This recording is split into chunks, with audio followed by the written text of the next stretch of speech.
I rank where the view is nothing less than phenomenal. For how I express and project from my abdominal. The only view better, both my daddy and my mama know. No living parents, my sons give me balance. My wife is my serenity, this mic is my identity. The world is foul enough, that's why I write without obscenities. Provoking danger with broken language and spoken anguish. Begging to get hurt, why would you ask to go through changes? Yes, Lord, life's a chessboard, master the angles. Control the tempo, be the one who holds the info. Acknowledge is just as deadly as machete swings. When spoken, the truth is as potent as that Medellin. While others swear the style is free, I just let it ring. Our time is undervalued, soldiers make us better kings. My fans on my shoulder, reaching after better things. Today I take the shot, for them I'd rather set the screen. My mama told me follow my dreams. My daddy told me get it by any means. Stand tall, make him bow to a king. But I've evolved, you can see the resolve. Look in my eyes when you speaking to God. Life and for those who we caught up in using what I was taught with the muse. I guess they call it proving I'm more than an artist. Pistoling out my darkest while sizzling out a harvest. And storing what gets me from A to B, just like garages. Instrumental with collages. Envision what I've been drawing. Broadway to give you rhythm like the great Lena Horne. So bent on, found comfort in the storm. Find peace and on when you see them others perform. Organized chaos, I'll cast it like hey ya. Yo, what's good, party people in the place to be? Man, I thought the show was live. I was talking to y'all. I thought the show was live, man. I looked up and I saw the button and the button was like, yo, go live. Bruh, it's crazy. It's crazy. Can you put that right there? Let me hold on. I'm talking to the producer. Hold on.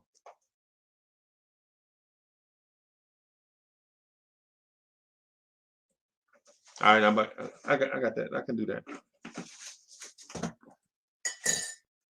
Yeah, man. Yeah, man. I thought we was live. CWC, I thought we was live, bro. I was talking to y'all for like 5 minutes. Yo, I was talking to y'all for like 5 minutes and I looked up. And I looked up and I was like, yo, where everybody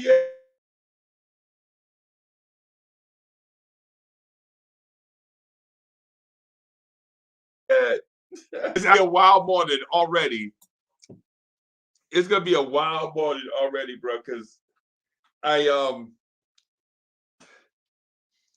legit was talking for like 5 whole minutes. Like 8:46, 8:45, 8:46. I'm just talking and talking and talking. You know what I'm saying? And I'm like, yo, it's crazy. It's crazy.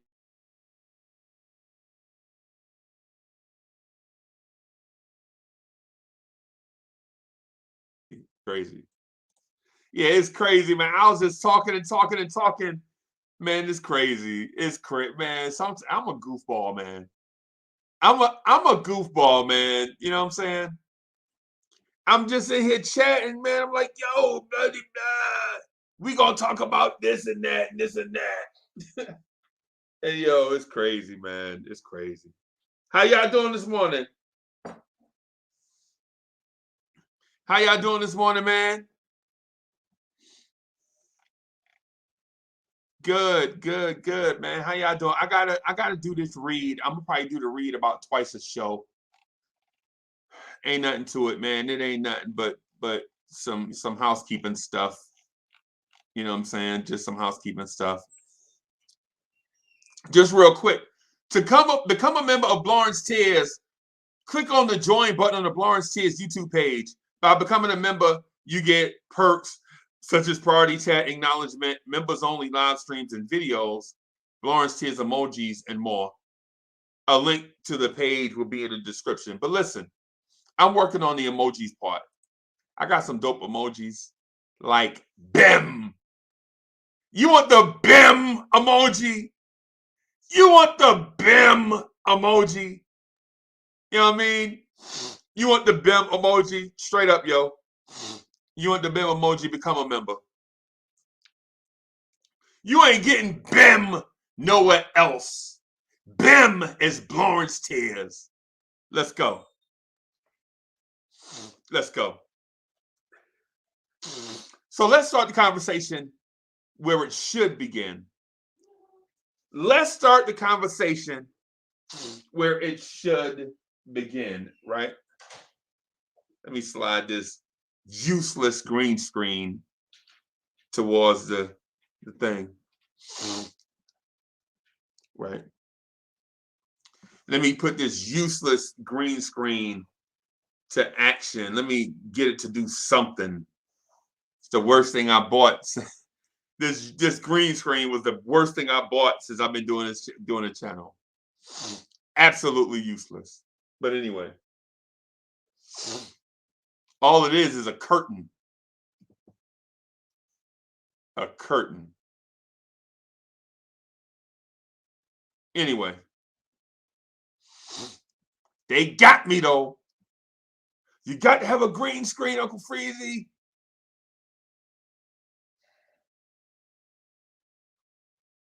Anyway, moving on. Moving on. Let's get down to what we call the nitty gritty. First, before I do that, I want to say this to my Blorange Tears family. Throw your hands in the air and wave them like you just don't care. And if you got some loot and a stick of juicy fruit, somebody say, oh yeah. You know what I mean?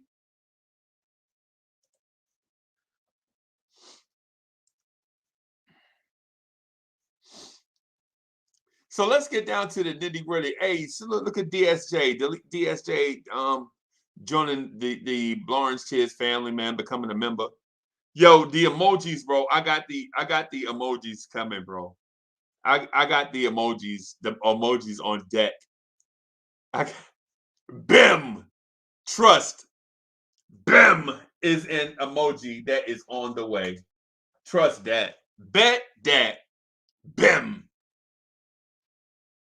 Like my overreaction to RJ Barrett for 3. RJ Barrett with the 3 from the corner. BIM! Bet that. Bet that. BIM is an emoji. Soon come. BIM is an emoji soon come. But let me get down to the nitty gritty, man. Right?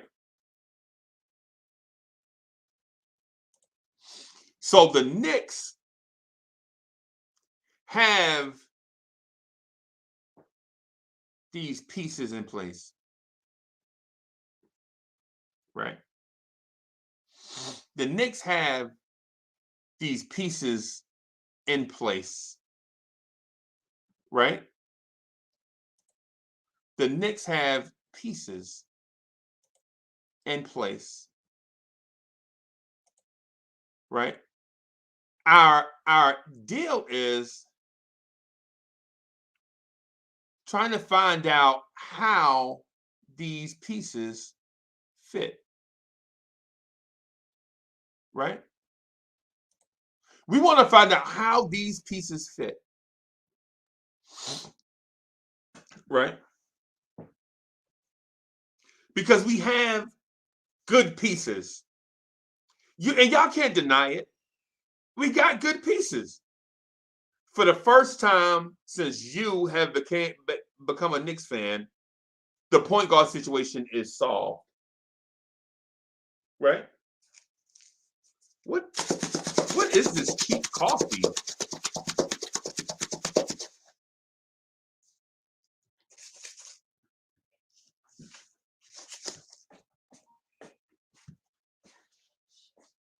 You want to put that right here? Yeah. Thank you.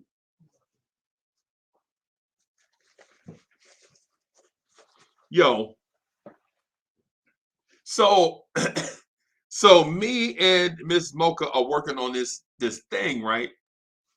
Called an empty nest. So we have been empty nesters now for about since May. And we trying to figure it out. So we've been empty nesters about 6 months. And we trying to figure it out. So sometimes we do stuff backwards. Like no lie. We'll make simple empty nesters mistakes. Like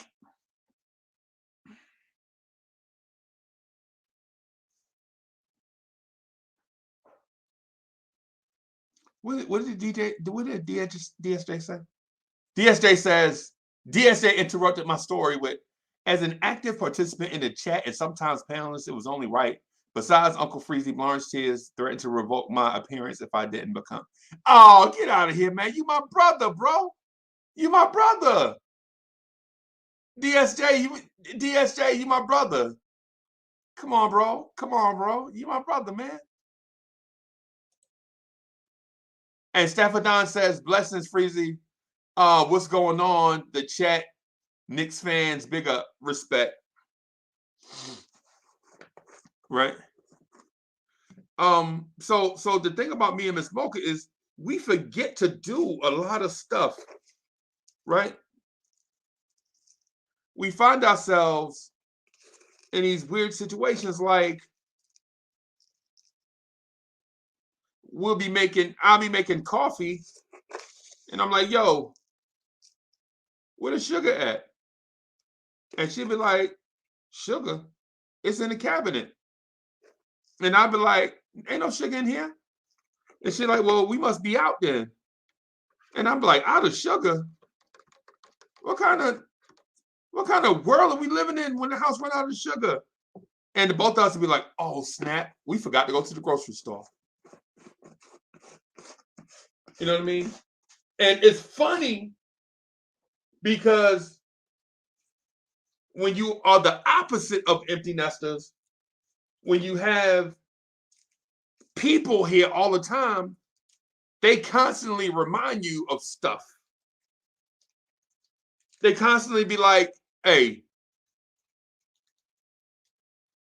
we need to go to the grocery. We hungry.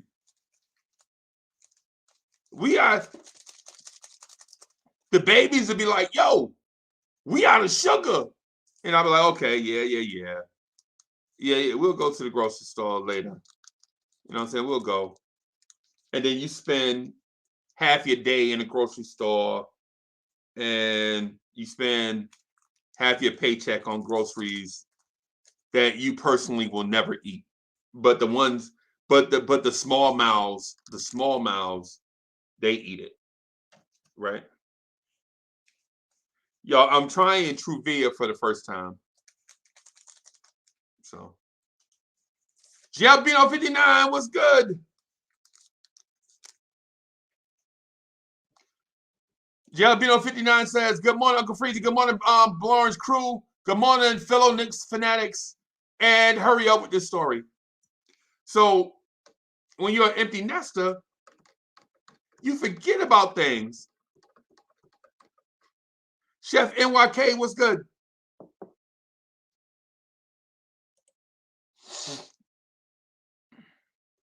You forget, you don't intentionally not do it. You just forget because you don't have small mouths reminding you of stuff. Like the kids, like my sons and daughters and all the mouths that we was feeding when they was here, they'd be like, hey, Poppy, Uncle Freezy, we out of cheese doodles or something. I don't know. No, oh yeah. Okay, all right. We'll go get some cheese doodles or whatever. Is that what y'all eat for dinner, cheese doodles?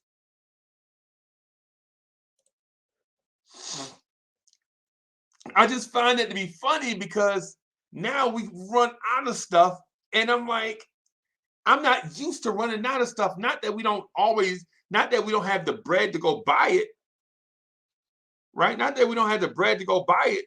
It's just you forget.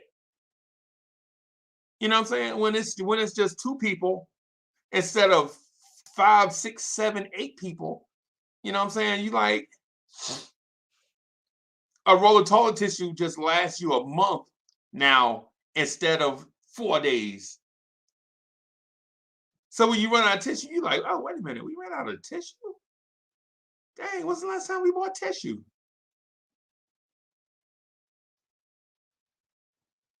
When's the last time we bought tissue? When's the last time we've been to the grocery store? You know? So if you're an empty nester, listen. If you're an empty nester and you got some tips for some brand new empty nesters, I need for y'all to share those with the brother. Cause I'm struggling.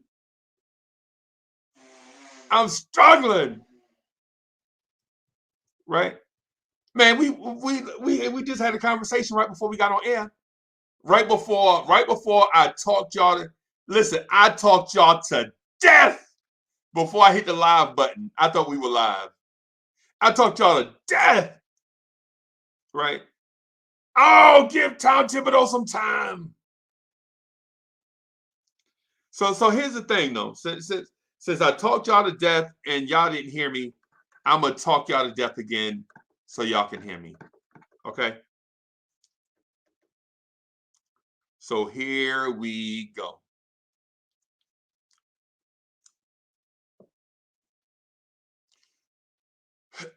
The Knicks are 5-3. The Knicks are 5-3 after 8 games. And sure, we have a test tonight. This game may be a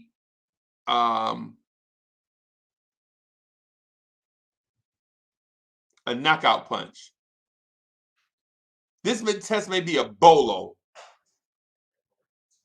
This game might be the punch on the chin that stagger us and bring us back to reality. Right? It may be.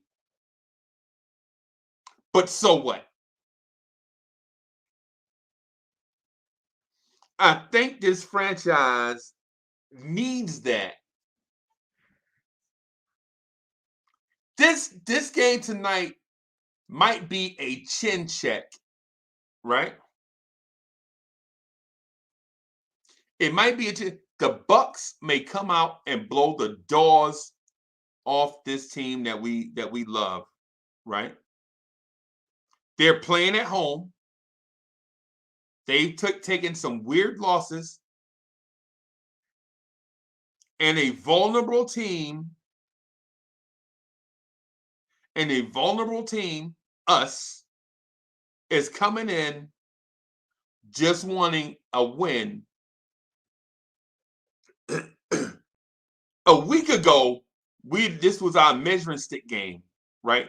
Now this game is the game that we look at just to see if we are relevant. Are we as good as what we think we are? Because Knicks fans can legit take this game after 2 weird losses. We can take these 2 weird losses and throw them out the window if we beat the reigning NBA champs on their floor while they're healthy. And I think they may have somebody out. Let me say, I think they have somebody out, right? But it don't matter. It don't matter. It's still the reigning NBA champs. And we've lost to teams that have players out. Right? We lost it to players that have teams out.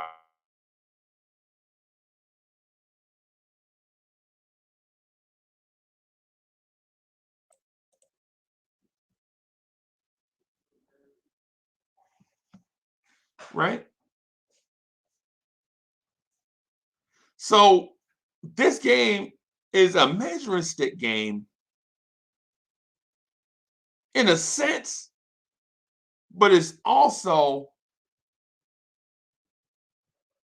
a game, a relief game. Like for instance, if we lose this game by 4, or if we lose this game by 2, and we miss out on victory. We miss out on victory by say RJ throws up a 3 at the buzzer and it goes in and out, and we lose. It's a moral victory for us, even though realistically it's an L, but it'll go in the moral victory column. Kind of like the Orlando Magic beating the Knicks. That goes in the moral. That's a moral victory for them, because in the grand scheme of things, those L's, they don't want no L's right now. They want the number 1 pick, and you can tell. But when they look back at their season, they could be like, "Yeah, we beat the Knicks after they blew us out."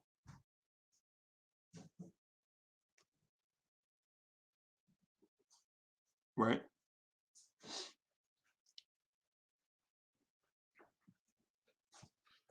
But the thing is, oh, here comes the producer. Hold on. Wait a minute.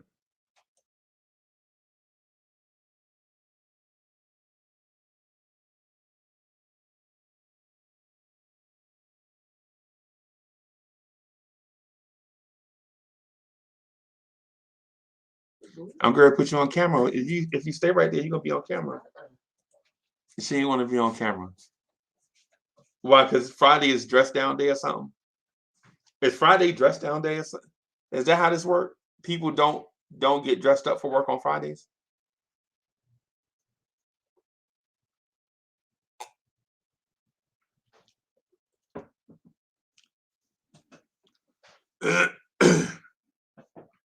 So this game against the Bucks tonight is a game that's important for a number of reasons. Not because we'll be in such and such place in the East. It's too early for that. Nobody care. We really don't. You really shouldn't care about that until December sometime. The Knicks are such and such place in the East. That don't matter. That don't matter.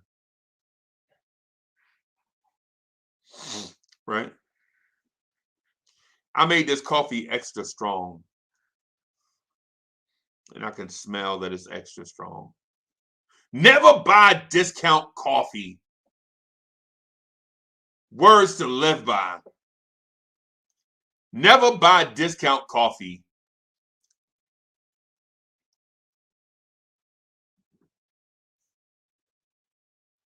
Never buy off-brand coffee.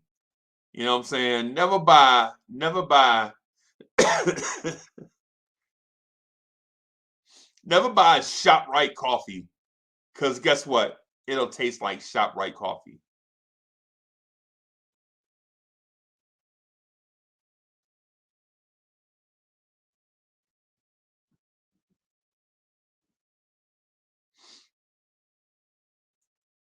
But the Knicks are in this situation where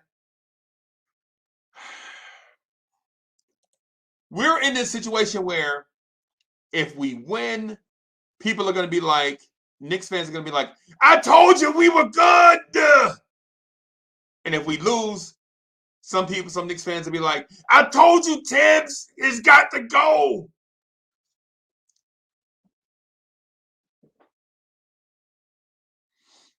I'm telling you, I think the parts are in place for this organization to be a significant player in the East for the next several handful of years. Right? The pieces are in place, right? Did I say all the pieces? No. At this point, Uncle Freezy says the Knicks need an energetic big off the bench. We need a energetic 6'8", 6'9", 6'10" big off the bench that's going to get us double like numbers. 10 points, 10 rebounds. You know what I'm saying? Something like that. We need us a athletic. We need a super athletic, chiseled up, rock star dude big off the bench. Right? That's gonna be in a role that's going to either be a rebounder, a defender, a shot blocker, a three-point shooter, or something. Right? We need that guy. Nerlens Noel ain't it. Nerlens Noel is a good defender, but he ain't rebounding much, and he definitely ain't going to give you scoring.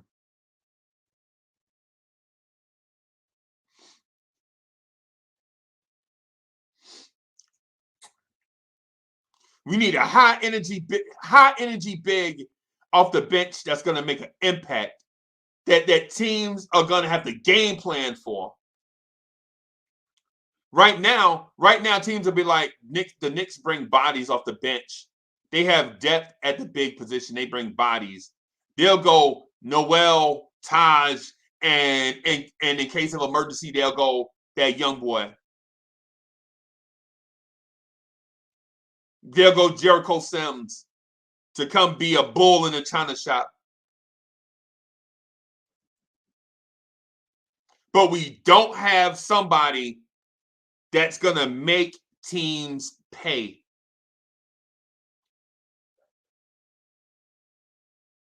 Right? Also off the bench,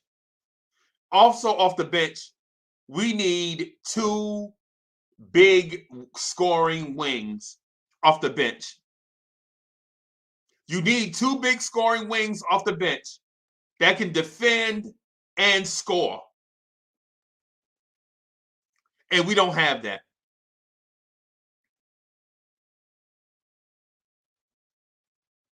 At times, Alec Burks looks as if he can be that.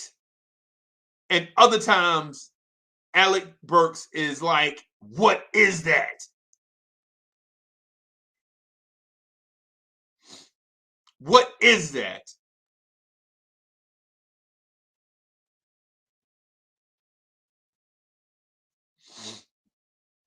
Right? But it's too early. We have these pieces all over the place. We have pieces. We just don't know who fits where, when, and what they're bringing.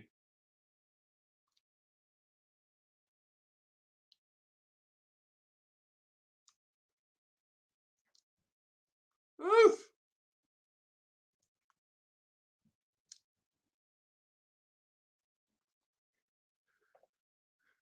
So the Knicks also need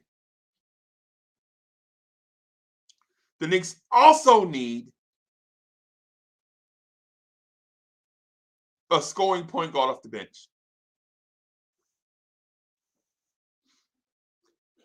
Every night. Every night. Because I'm about to put y'all on to a disturbing trend, and y'all are gonna be mad at me, but don't get mad at me for this. Show me mercy. Show me mercy for what I've seen, and think about what it is that I'm telling you. Think about what it is that I'm telling you.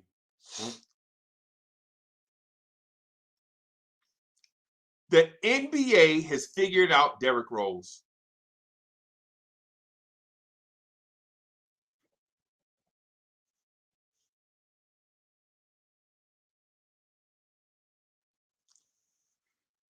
The NBA has figured out Derrick Rose.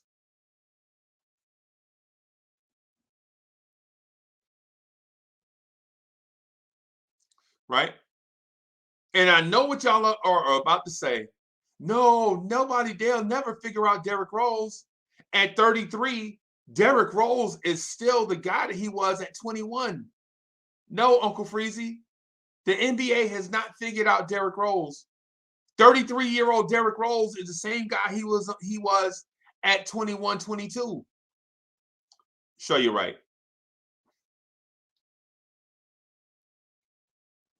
Show you right. I saw in the last two games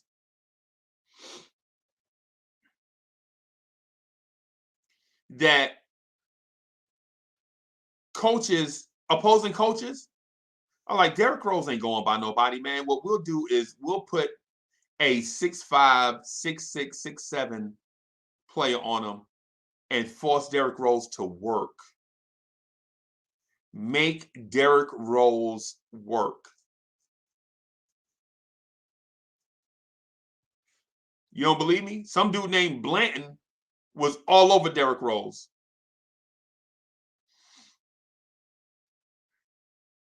Some dude named Holiday was all over Derrick Rose. When we needed Derrick Rose, some dude named Holiday, and I know who the dude is because he used to play for us, was all over Derrick Rose like a cheap two-guys suit. And for those of y'all don't know what two guys is, it might be a little bit before y'all time.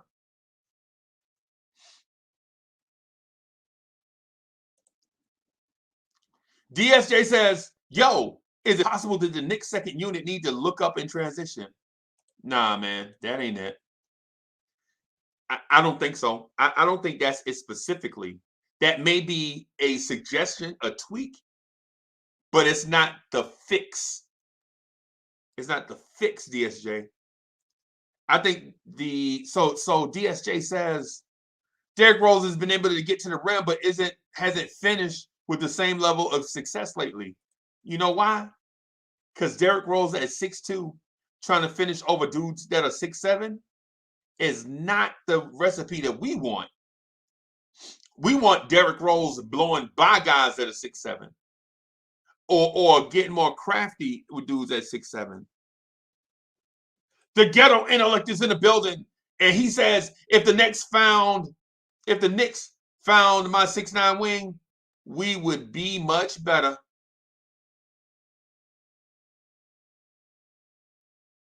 Y'all better listen to G.I. G.I. is smart.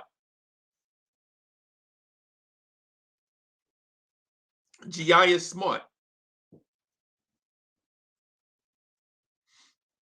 Some of y'all in the chat are real smart too. I read through the comment, like when I rewatch the show, listen to the video chat, but watch the virtual chat. And some of y'all, it's some smart takes in this chat. You know what I'm saying? I can't really watch that and then do all these other things.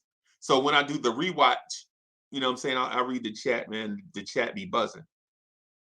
Some of y'all in the chat are really nice, and then some of y'all are really smart.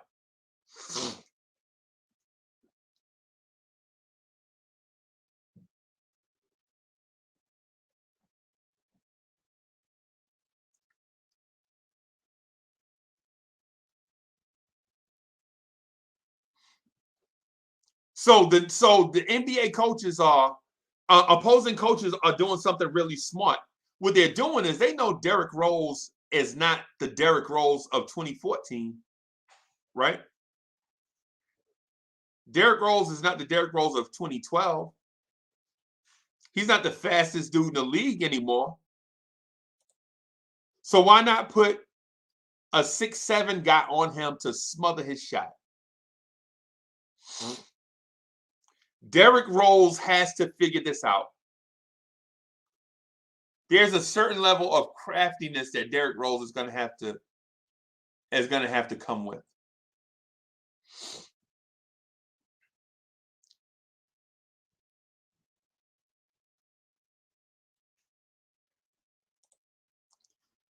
DSJ, I thought I was the flyest golfer that we knew.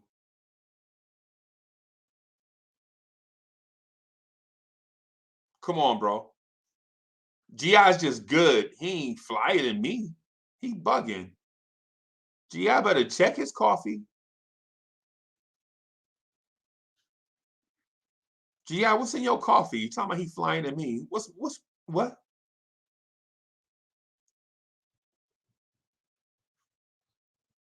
Talking about G.I. the flyest golfer that we what?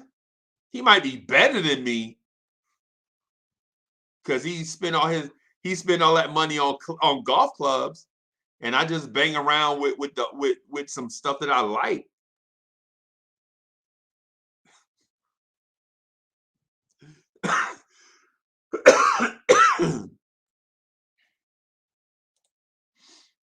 Yes.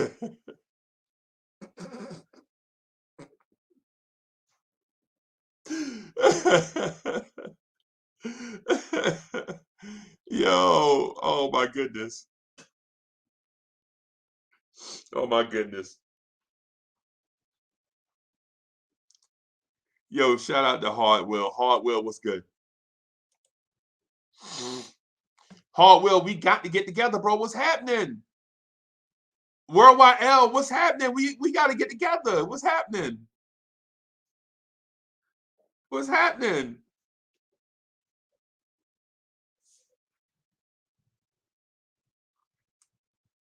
Oh my God, this coffee is, oh, Jesus Christ. Oh.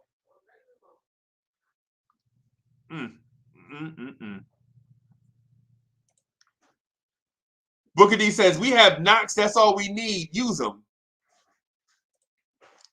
And DSJ says, so, Agaro, and like now you see why me, Cully Hadouken were upset about, during the draft. Yep. I don't want to get to that because I think we have pieces, right? I think we have pieces, but Tibbs has to find a way to make these pieces fit. Right? Got to find a way to make these pieces fit.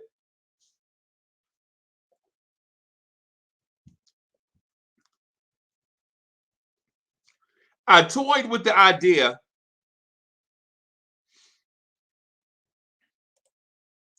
Soul Finger was good. So we have to figure out a way to make these pieces fit, man. And I toyed with the idea, and I want to throw this out there. Y'all tell me what, don't judge me. I want y'all to tell me what y'all think. How about the Knicks go really small and really fast, really up tempo? How about a, and this is just an idea, don't murder me, don't put this on Twitter. Talk about Uncle Freezy was talking about this for 3 hours. This is just a thought. Y'all tell me what y'all think. Really small, really fast, and really up tempo. Can a team get with us if we go Kemba, Quickly, Rose, RJ, Obi?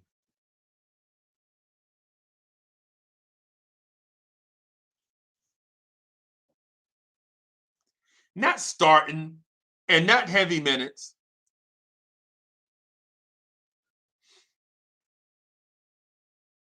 What about really, really small? Really, really fast. Right? Kemba, Quickly, Rose, RJ, Obi.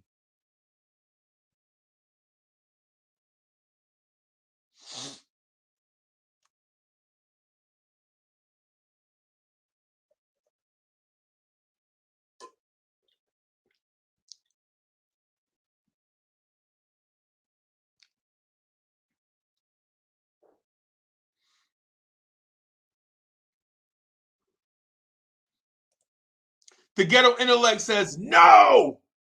More turnovers playing fast. Slow it down, LOL, says the old man.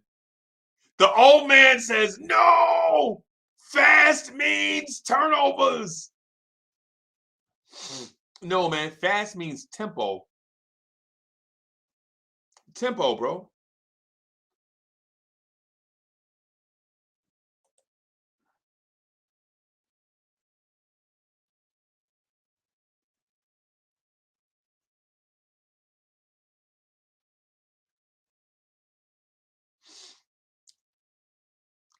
I want to go really, really, really fast. Right? I'm talking about college fast. I'm talking about Obi at the center, RJ at the 4 fast. That's what I'm talking about. I'm talking about snatch the ball out the net, and I'm talking about Steve Nash fast. I'm talking about an old school Sean Marion at the 4 fast. I'm talking about the Phoenix Suns lineup of Steve Nash, Leandro Barbosa, Sean Marion, Amari Stoudemire fast.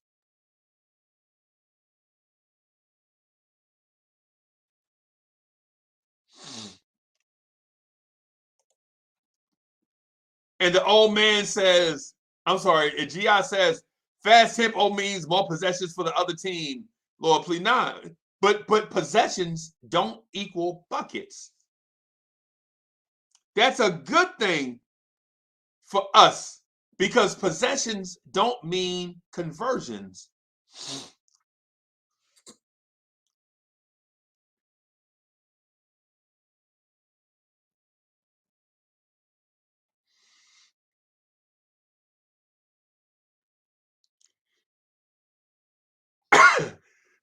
I bring this up not because I'm a proponent of it, but it's just a thought. Why do we always play against other teams' strengths? Why do we never ever play to our strength? Why do the Knicks never play to our strengths? We always match up against the other team's strengths. The Pacers game, the Pacers went really big against us. It was like Brogdon, Holiday, LeVert, Batadze, and Turner. Or it was something. I mean, it was like watching the monsters out there. It was like watching the monsters. And instead of us going really small to get Miles Turner off the floor, we matched up with it. And y'all know the end result.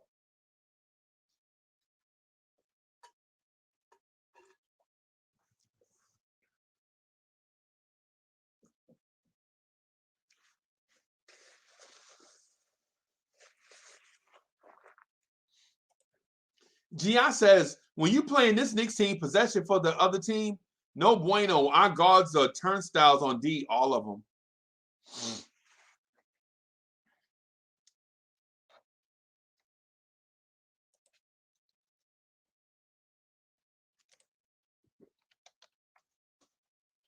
And GI, Charlie Ward cousin says hello. You better say hello back. Be nice, please.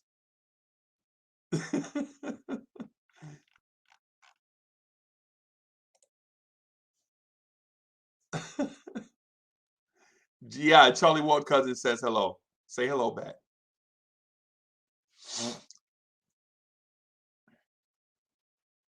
What I want to do is look at the numbers because for some reason we say our defense is whack, but I have a feeling that our defense is not that bad.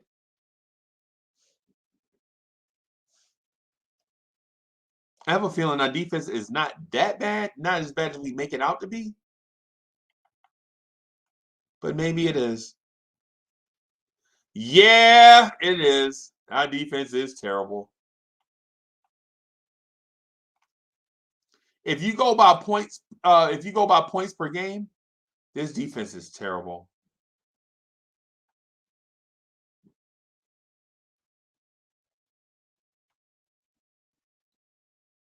But if you go by what GI and myself just talked about, just spoke to, and GI's a smart dude. Don't let him fool you. GI is a lot smarter than what he let on, right? Don't let GI fool you, bro and gals. GI's a lot smarter than he let on, right? So, to speak to what we just said,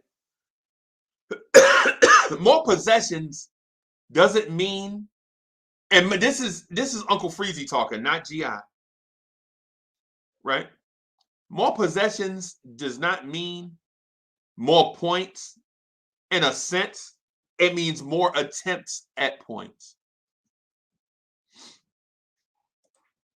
DSJ says, I bet that Harrison Barnes hypothetical trade last season doesn't look bad now, does it? Oh, wait a minute. Let me read. Let me reread that. I bet that Harrison Barnes' hypothetical trade I said last season doesn't look bad now, does it? He looks like an MIP candidate now. Who is Harrison Barnes? No, I know who it is. I know who it is. So, just for the record, y'all, the Miami Heat has the #1 field goal percentage against, followed by the Utah Jazz, followed by the Golden State Warriors, followed by the Brooklyn Nets, followed closely by the New York Knicks. The Knicks have the 5th best field goal percentage against.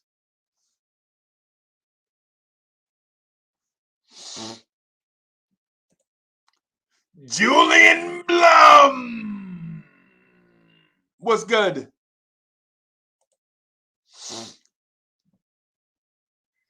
Booker D says, how many drinks do you have there, LOL?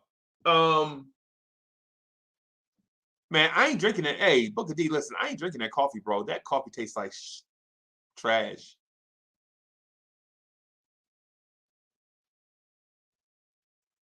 Right? That coffee is bad. That coffee tastes like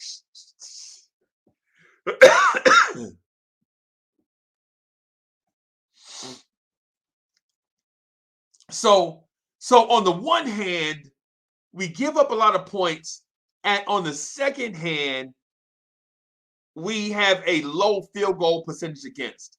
Like, teams ain't just going to, no matter how bad you feel about the Knicks defense, teams ain't just coming or getting on the floor and just blowing by us, just going to the basket. They work. Teams work against us.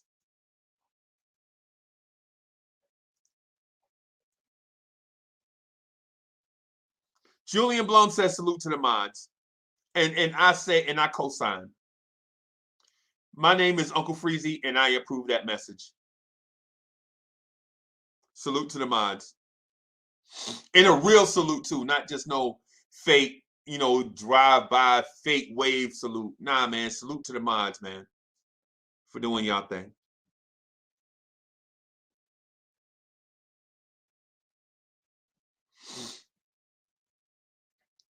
So it's a lot of things. So there are a lot of pieces out here, right? And Forbes' Phil was good.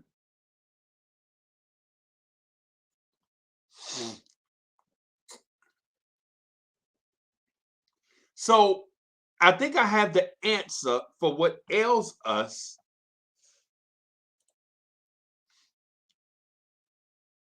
I think I have the answer for what ails us.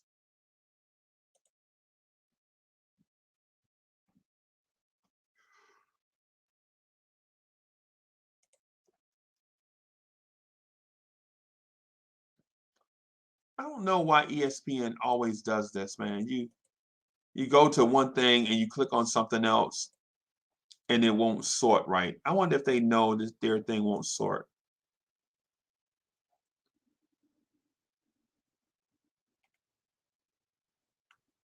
I wonder if they know their thing won't sort.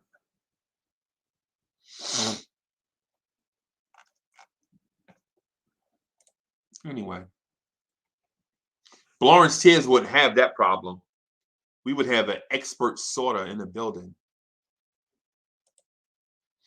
Booker D says, if we lose by 20 tonight, what do you think we should do? Should we shake up the whole lineup? No. Nah. If we lose by 20 tonight, I'm going to just rack it up to a loss by 20. That's all.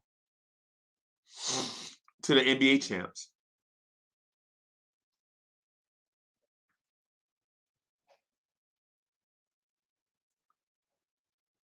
I think we have pieces in place to do something special with. Do we have all the pieces that we need to be a championship contender? I would say no. But what I will say though is I'm not saying that the pieces that we have can't involve. evolve into the pieces that we need, they're just not ready yet. I wish we had an energetic big off the bench that could bring energy like transition scoring and rebounding and defense. We don't have that, man. We got two dudes that can jump out the building. You know what I'm saying? Another dude that's skinny and athletic, and an old man with a high IQ. But we don't have a Jackson Hayes.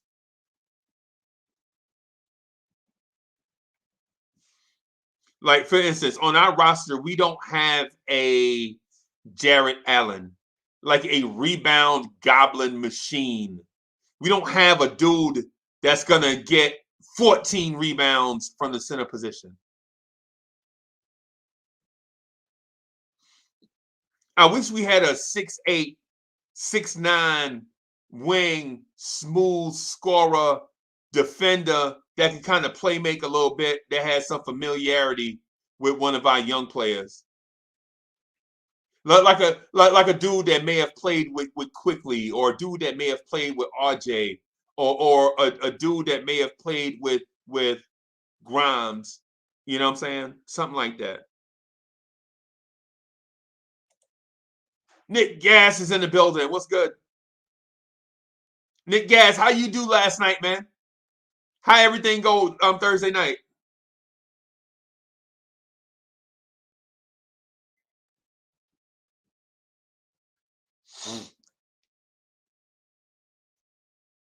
All right.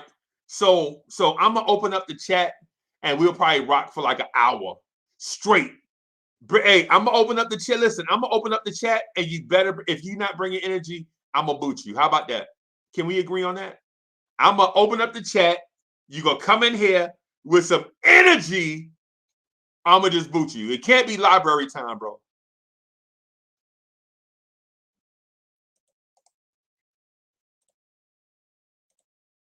I think we've got Blorange says the more we grow, the more refined we get.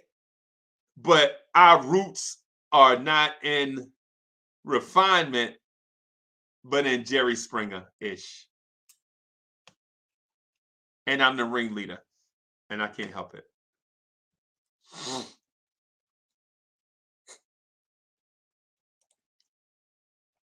Julian Blum says, I hope Tibbs went hard in the video review room. I hope so, too. I hope so, too. Tricky Nikki says, smash that like button and subscribe. And y'all better do what he say, because he's from Michigan. And you know how Michigan people are. Y'all know how people from Michigan are. That's all I'm saying. That's all I'm saying, Tricky Nikki.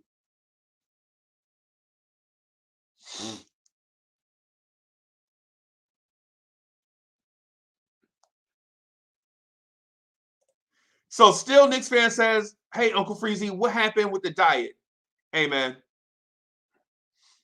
The diet is on life support. You know, it's been touch and go. It was in critical condition. It made it through the night. But, you know, all signs point to, you know, a speedy recovery.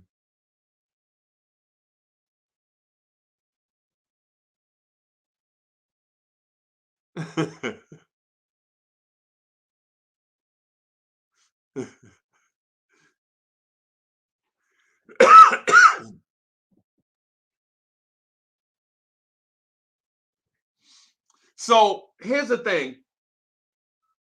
Well, here's another thing, right?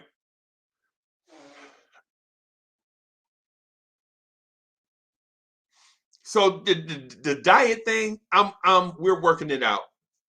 So last night I had a protein bowl from Subway, right? No bread, no none of that. Just protein. At work, man, trying to do push-ups and stuff. Y'all know how it is. Man, I'm really reconsidering. I'm really considering staying retired from boxing.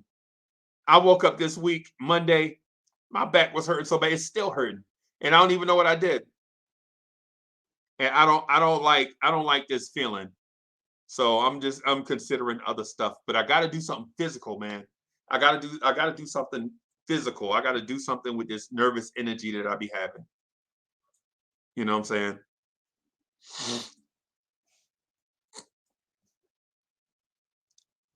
So here's the thing. But in terms of the Knicks, though, in terms of the Knicks, yo, look at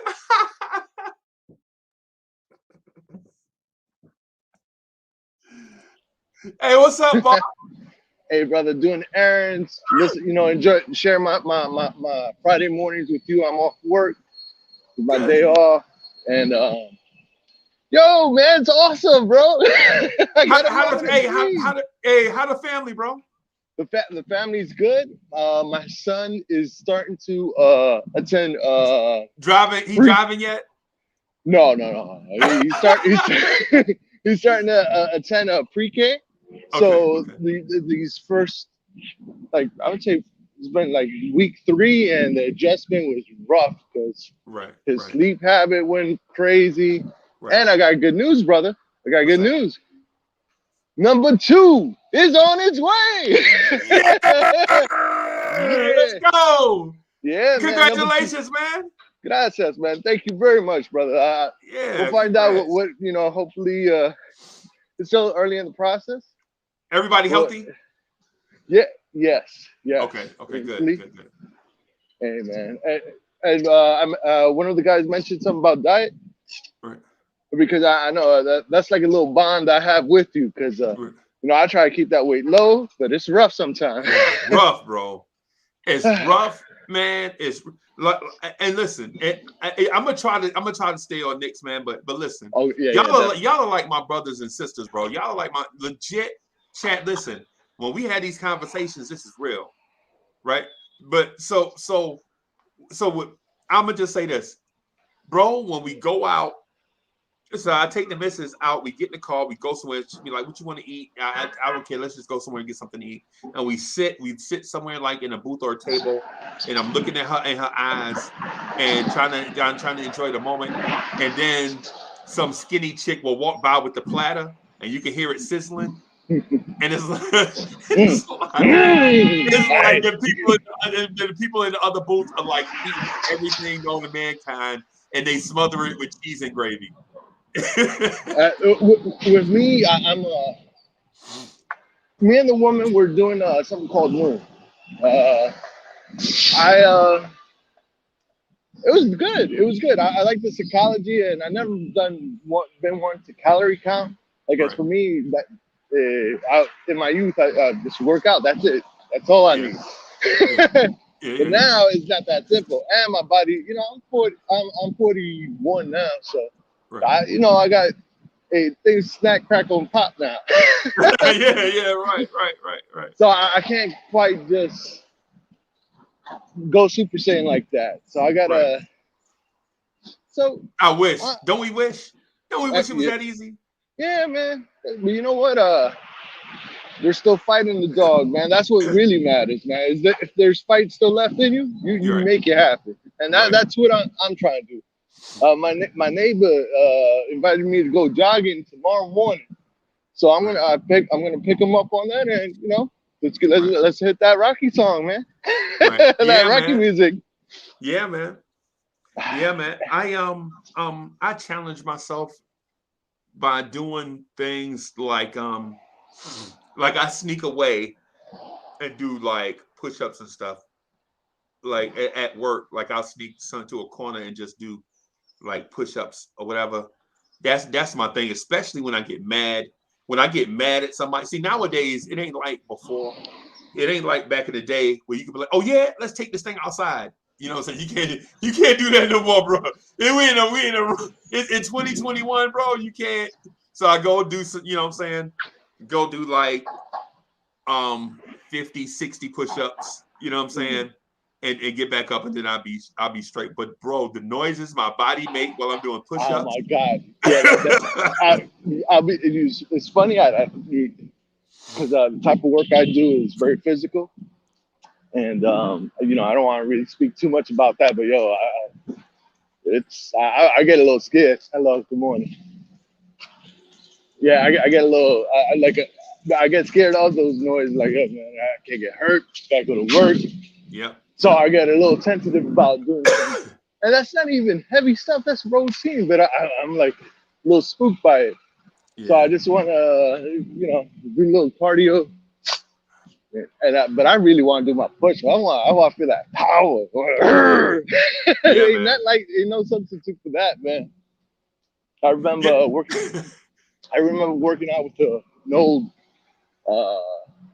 childhood friend, and the way things been a thing about like a good part of my life, and I was working out with him, and me and him were on the same football team. So he knows what I look like when I'm focused and when I let the beast out, right? Right. So I'm working out, doing the weights, bam, whatever. But I'm giggling.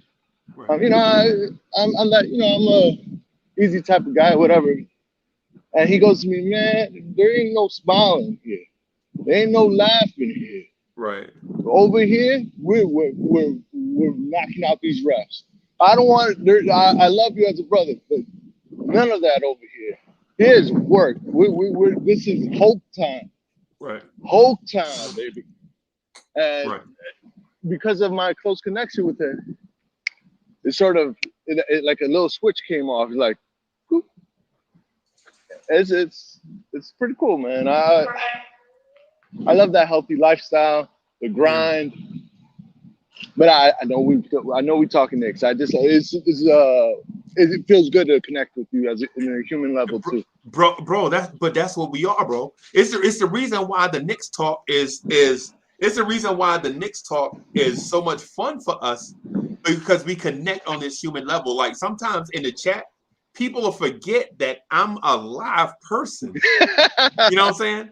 Like they're like we'll do and say certain things to each other, and like with me, I never forget that behind all the avatars and the fancy words and the sharp words and all that stuff, that these are people.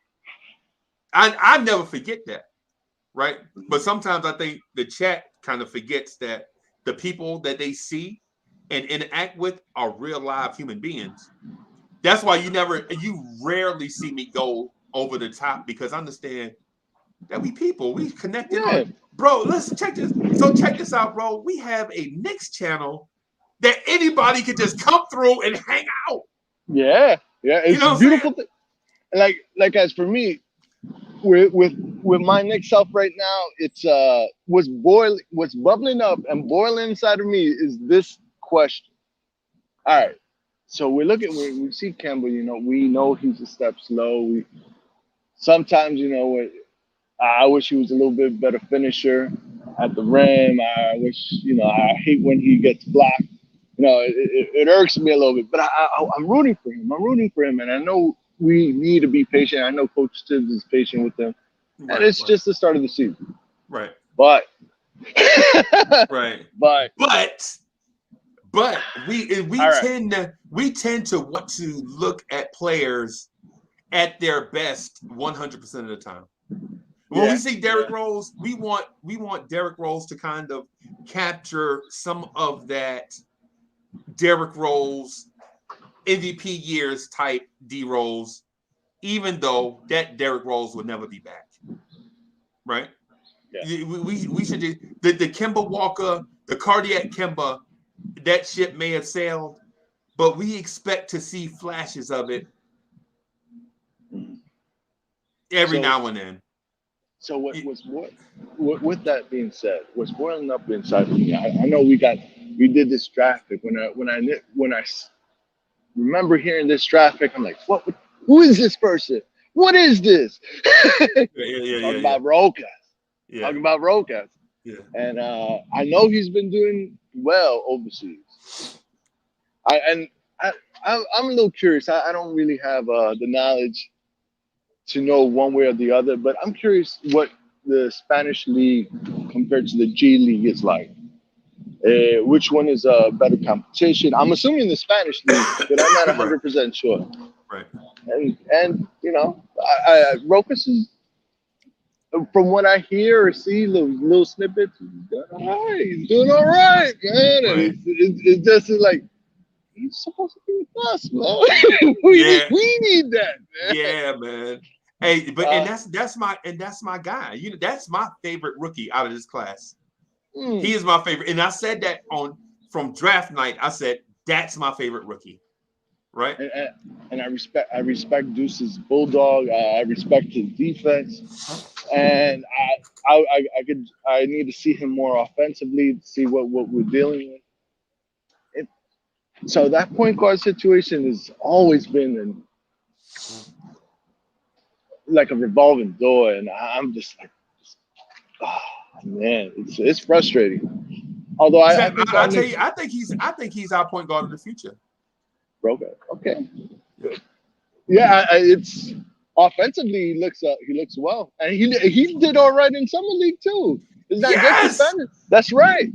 Yeah, he was better than Vildoza. Remember Luka Vildoza? Oh my! Yeah, he was better than Vildoza. Mm-hmm. Oh man, I was so ready to jump on the Vildoza hype too. Oh man, this is what happens when you're a fanatic, bro.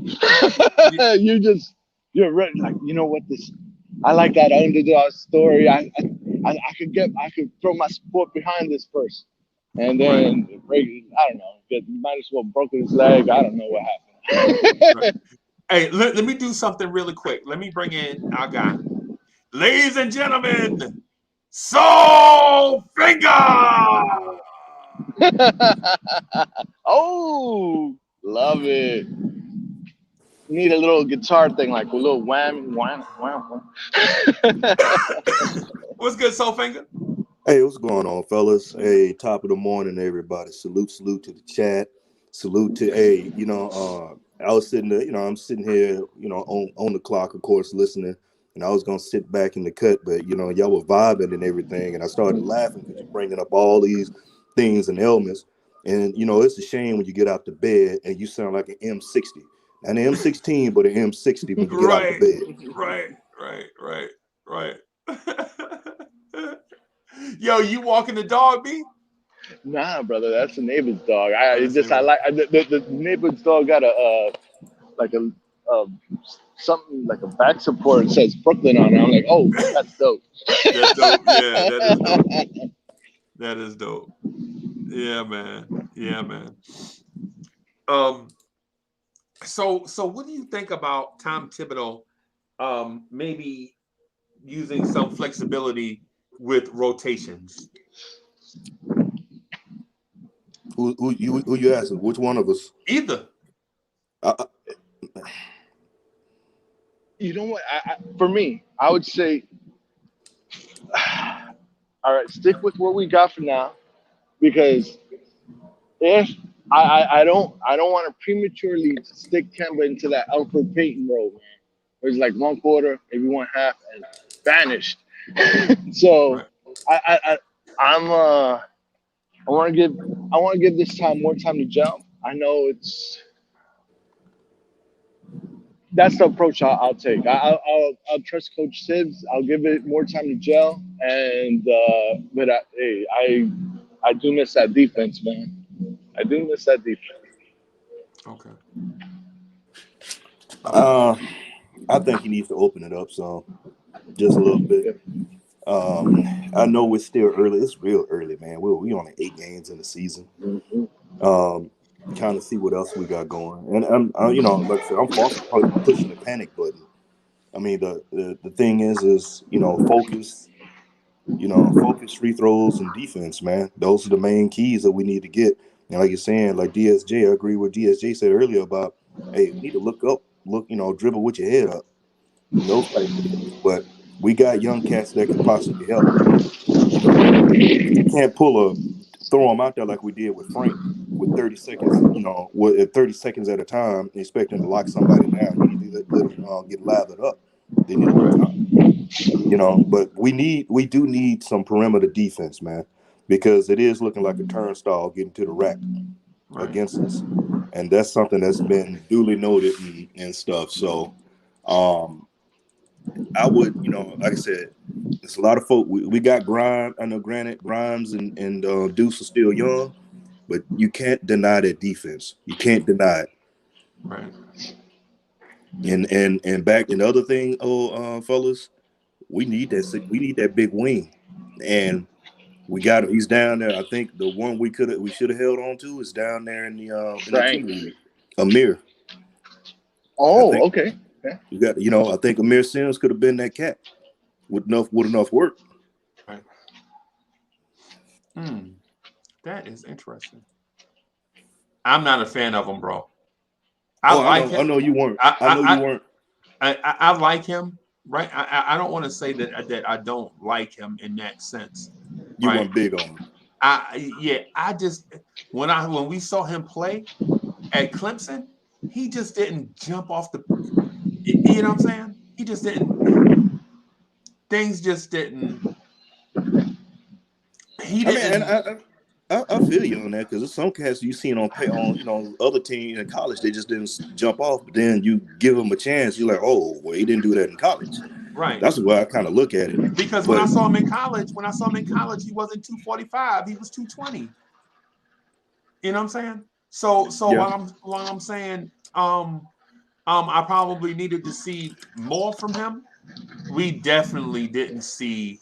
Yeah, he definitely wasn't that. Don't get it twisted, y'all. He didn't play center like that at Clemson.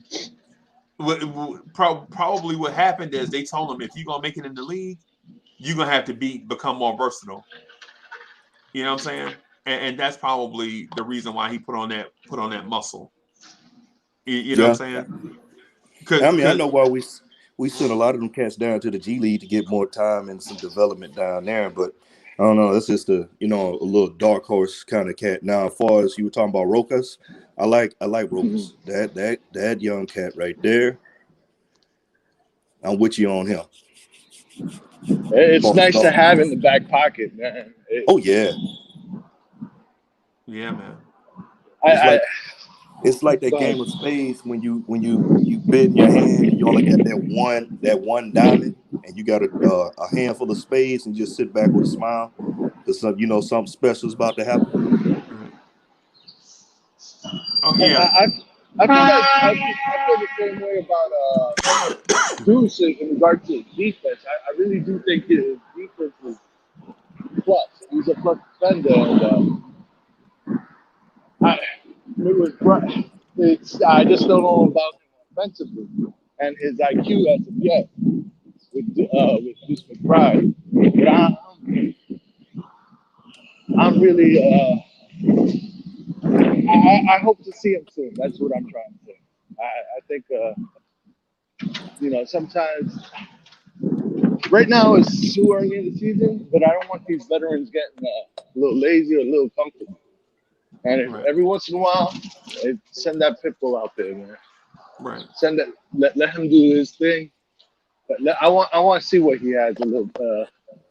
I know Ted loves the veterans, but yeah. If the kid can play, let him play. Let him play. I'm with you. So I got two things, man, that I want to do. So first, the Cleveland Browns cut Odell Beckham Jr. Oh, they straight up cut him? Yeah, they released him. Because I know, my Saints tried to do a trade with him. They wouldn't trade him. Yeah, that's crazy. So hey, it is what it is. But I know the Raiders out there looking for a receiver since that situation popped off. Yeah, I know the Bears need a receiver bad, but and secondly, and more importantly, ta-da.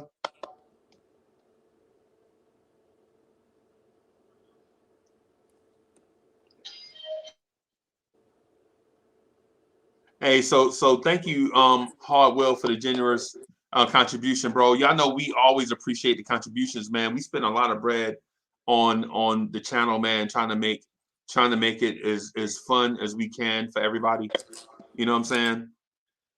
So appreciate Hard Will for the generous contribution. Staffordon says, smash that like button and support your boy Uncle Freeze, and don't forget to become a member of the Blorange Tears family. Yeah, y'all do what Staffordon say. Them. Tone Boo, what's good? What's good, Tone? Woo. So the thing is I don't mind Tibbs experimenting early in the season. I don't want to see experimentation late.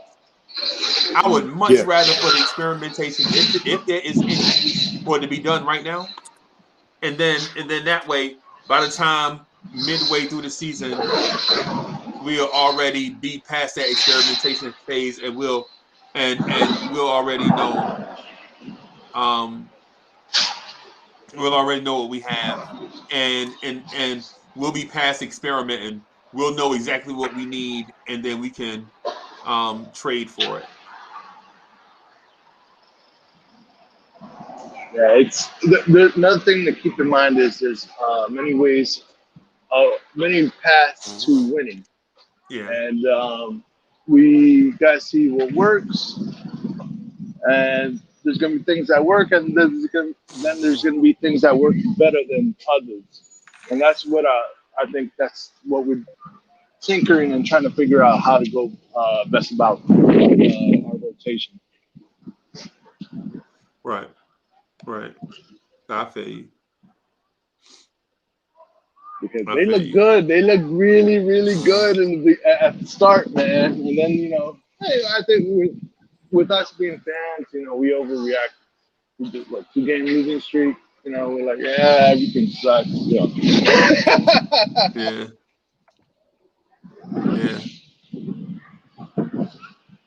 Yeah, tonight's game's gonna be rough, man.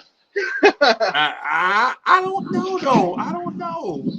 It may not be as bad as what we think. It may not. Do you? Sorry, Freeze. Let me cut you off. I was going to ask you guys. Do you think it's just the fact that we play down? We're overlooking teams, look at others. As far as like you overlook Orlando to get to Chicago. You overlook everybody else to get to the Bucks. I thought that, but you know what though? I think it's more of a case that styles makes fights. True. You know what I'm saying? That's what I think it is. I think it's a style make. Like for instance, we have two great rim protecting bigs that when you try to take them in the post, they can defend you in the post. Now, when you drag those same two big men out on the perimeter, not so much. You know what I'm saying? So while we look good against Joel Embiid, we didn't look as good against Miles Turner. Now, is Miles Turner better than Joel Embiid? No. No, that's not even a conversation. But the style in that case made the fight. Right? And say for instance, when we play point guards that can score, then we have issue. But when we play winged players that can score, that RJ can guard, then that's our type of fight. You know what I'm saying? But if the other team's got guards that can score, that are being guarded by Kemba and D Rose, then that might not be our type of fight. You know what I'm saying? That's my. Now I may be wrong on that, but I just have faith in RJ and Mitchell Robinson's defense. So you feel me? So it's like I don't want to disagree just to disagree. I just believe in a certain thing. I just think that the styles makes fights in this case. I got something I want to show y'all though. Hey, Jay Boogie.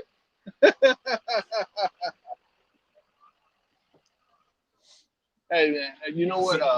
So thank you, Jay Boogie, for the generous contribution, bro. Thank you, man. Thank you. Heck Breezo says, if RJ drops 30 tonight, I'm giving him the keys. Wow. Okay.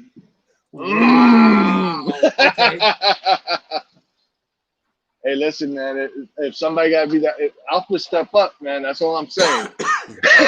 Right. You want that alpha spot, you step it up and you take it. That's it. There ain't no need to say sorry. No need to apologize. No need. Listen, man. I got it. Don't worry. I got it. Right. That's it. You take it. Hey, so movies and stuff says something that made sense in my mind. And so movies and stuff says Mitch needs to stop playing 28 minutes and getting 3 points and 6 rebounds. In my opinion, if a big is on the floor for 28 minutes, he got to have 10 rebounds, bro. I got to have it. I agree. 6 rebounds. 6 rebounds. A guard can get that any day. Right. In a game, I'm sorry. In a game where you're gonna have 90 shots by the opposing team and 90 shots by your team, right? And we'll say 100 of those shots are gonna be misses, right? 100 of those. So there's gonna be 100 rebound attempts in a game, right? And you're gonna come out the game with 6 rebounds. It's 100 rebounded balls, and you come out the game with 6. I'm with movies and stuff on this one, bro. Think about that. You're big. He's 7 foot tall, an athletic freak. 100 rebound attempts, and you come out the game with 6 of them. I'll say this. In regards to Mitch, I would agree. However, I'm not gonna put it all in stats. Like our point guard's defense, the Kemba and Rose, they penetrate. They allow opposing point guards to penetrate at will. Mitch alters shots. He covers up a lot of our shortcomings. Right. So, and I understand what you guys are saying about the numbers, but he brings more to the table than just the numbers.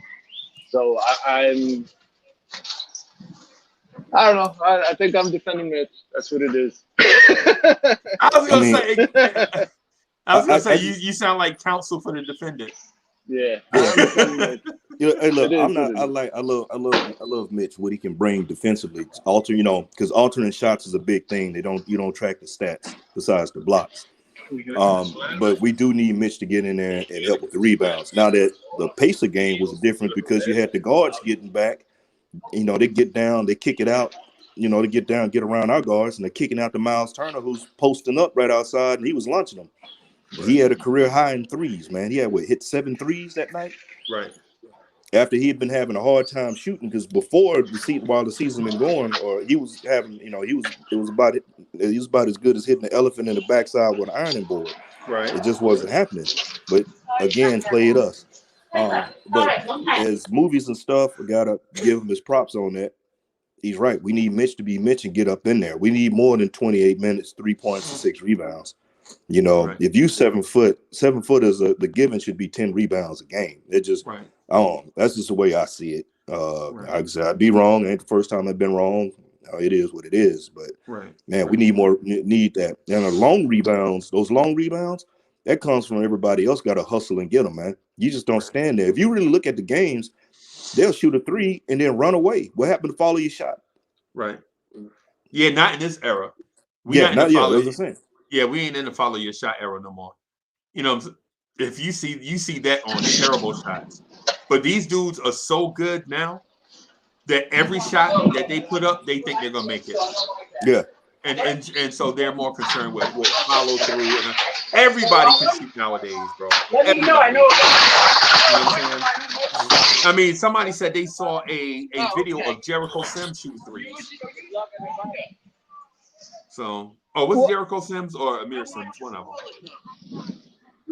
So, yeah, man. Hey, so. I just want to quickly add. Remember that last shot that RJ was on the DeRozan? And Mitch, I don't know if you guys remember, but Mitch was right there. I know DeRozan must have got a little scared.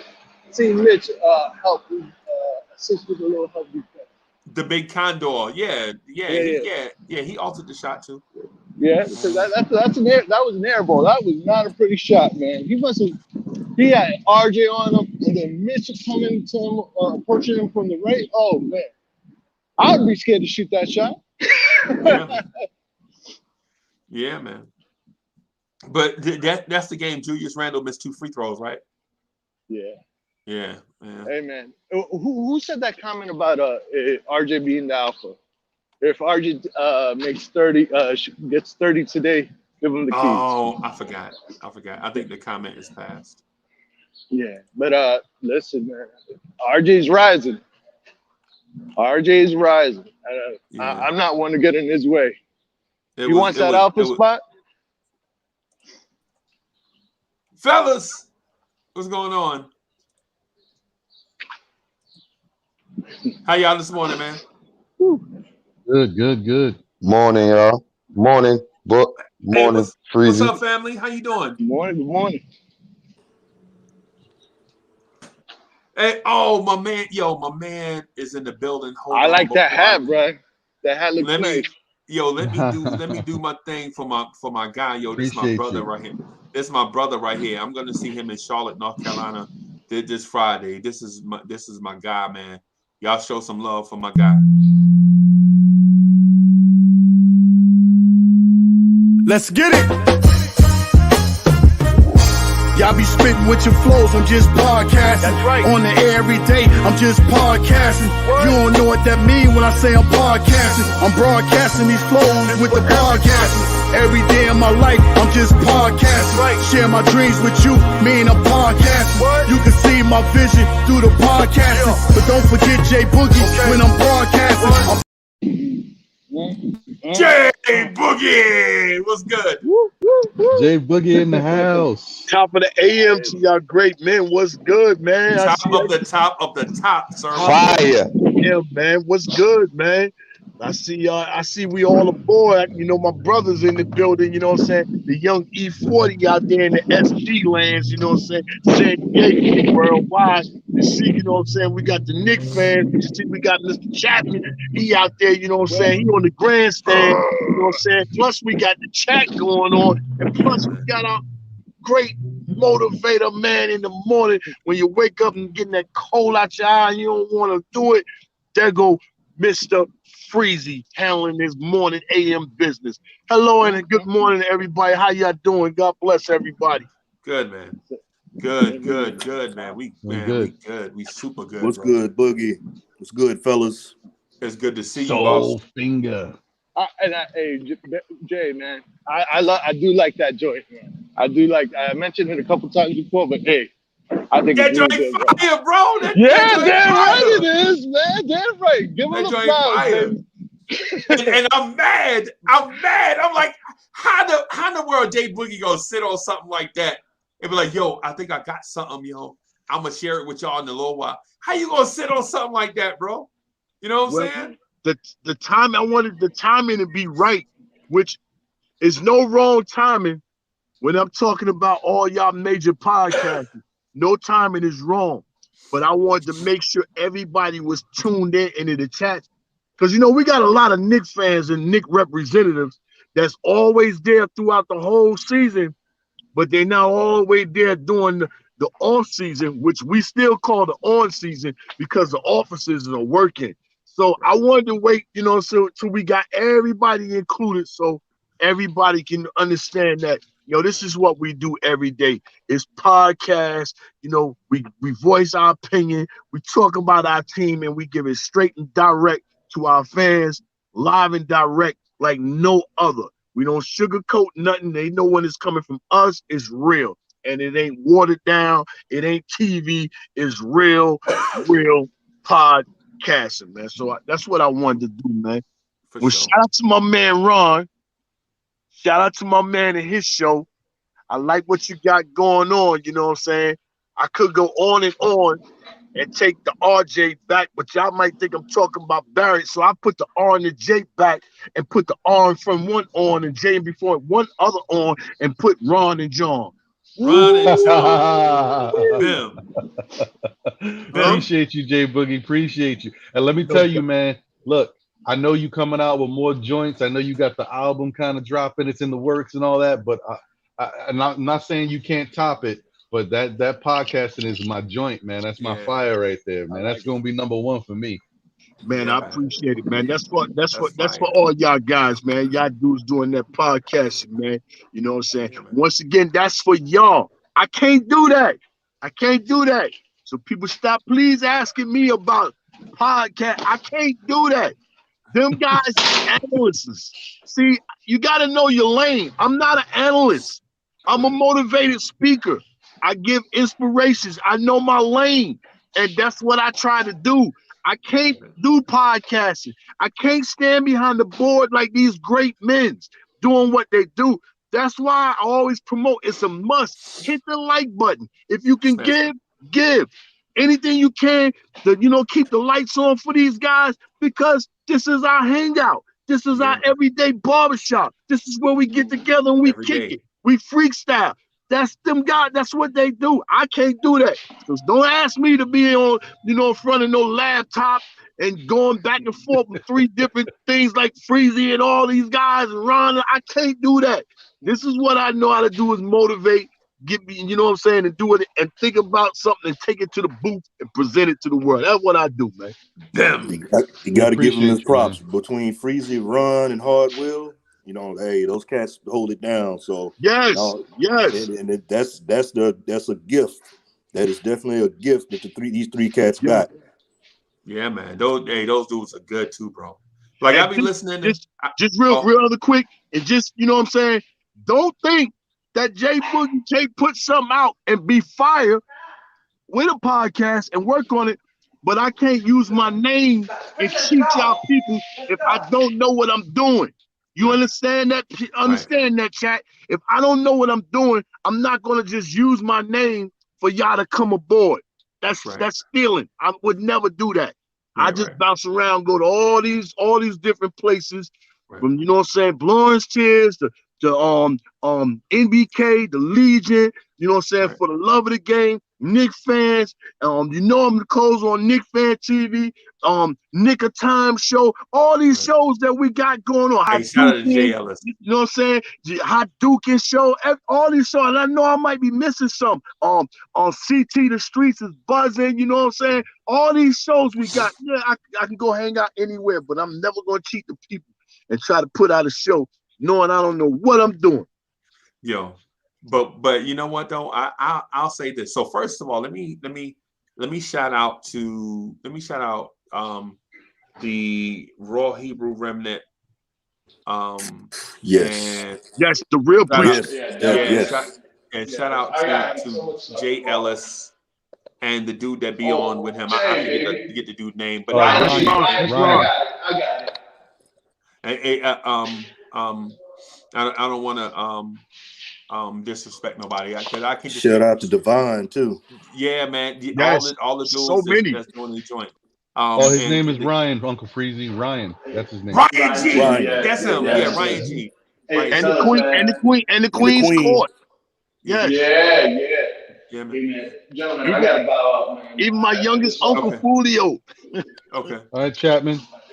Hey, it's a pleasure, and I really love just kicking it with you guys. All of you guys. God in the heart, bro. All right, Joe. Yeah, man. So shout out to everybody that's doing the pods, man. CP the franchise. One of my three favorites. First, y'all know how I feel about Macri, right? About Jonathan Macri from Knicks Film School. Y'all already know how I feel about him. You know what I'm saying? I'm not really fanboy because I have a certain level of expectation from him, and he always exceeds expectation, right? And he know that. You know what I'm saying? Like we'll chat back and forth, and he know I have a certain level of expectation, certain level of quality that in order for me to give you kudos, like for me to say that you're good, you have to reach a certain bar, and I think he does do that. He does that consistently. As a matter of fact, he had a podcast with Monica McNutt from MSG and ESPN. Yes, that I suggest everybody check that out. So Mac, if you watch it, thumbs up. Here's one, Freeze. I just even though he's not on the air, Uncle Ron, man. Even though he's not on, we still gotta give a salute. Shout out to Uncle Ron still to That's this right. day. That's right. I spoke Recap. to him the other day. Man. Yeah, I talked to him last Wednesday, last Thursday, something like that. We talked for a while, and he's doing good, man. He's blessed. He's he doing called good. me, man. He called me out the blue. I was just about to turn my phone off, and I saw his number, and he was like, "Yo, what's up? What's good?" And so we chopped it up for a little bit. But I want to say, yo, one of the rising stars in this game is Hardwell, bro. Hardwell, because I was like, yo, this dude got the voice. He got the and so CL Pete Rock and CL Smooth did a Sprite commercial back in the day. I don't know if y'all remember when rappers did Sprite commercials. Yeah. And CL Smooth verse was so dope to my mind. It was so smooth. He said, "I got the neck." Was it Pete Rock? One of them. Somebody said, "I got the neck to rock. I'm steady heating up the spot." Something like something. Oh, that something, was Pete something. Rock. That was Pete Rock. That was Pete Rock. Okay. So when I heard that, so as soon as I heard Hardwell, I was like, "Yo, this dude is just like that. He got the voice. He's smart. The only thing is he don't talk enough." I'm like, "Yo, why do you won't let him talk?" Thanks, thanks, Freezy. It was like two joints. It was like I saw him on one joint, like bars and something or something like that, right? I think that's the name. I can't remember, but I was like, Hoops. Yeah. And so I was like, yo, why they won't let my man talk? You know what I'm saying? Me and G-Man for life. G-Man was like, yo, what you doing? I was like, in here staring down this fried chicken. I don't need nothing. I'm gonna go eat some cucumber slices. I just want to get my eyes full. You know, not my tummy full on that fried chicken. You know what I'm saying? He's like, yo, man, stop staring down the food and go jump on. What's the name? And so I jumped on, and it was hard. I was looking, I was like, yo, this cat is sharp, but they won't let him talk. Man, Hardwell got so many lanes, you know what I'm saying, with with his you know what I'm saying, his input of the game. He can give it to you from the coaching status, he can give it to you from the analyst, he can give it to you from the podcasting, and then you know from he the do player. so many other things, you know what I'm saying, with music and all that. He can give it to you from the streets, or he can give it to you from just some hard life. Instead of the will, he can give you some hard life. But one thing is, when you think he ain't saying nothing, best believe he's putting something together, because he'll always come back and be like, you know what? And this right here, I meant to tell you, blah, blah, but he critique other things, man. So like you said, yeah, he's on his way up, you know what I'm saying? And if anything I can help you do to keep pushing you up, you know what I'm saying? Let me sit my heavy self on the seesaw so I can go down, but you can go up. You get me? Man. I just want to say one thing about y'all. You know, I did start doing this when I was on Bars and Hoops, and I was kind of new at it, so I was just trying to see and learn as much as I can. But I honestly gotta admit, you know, Uncle Freezy, Jay Boogie, Soul Finger, Tone Woo, Man, Ron, all you guys inspired me to want to start doing this.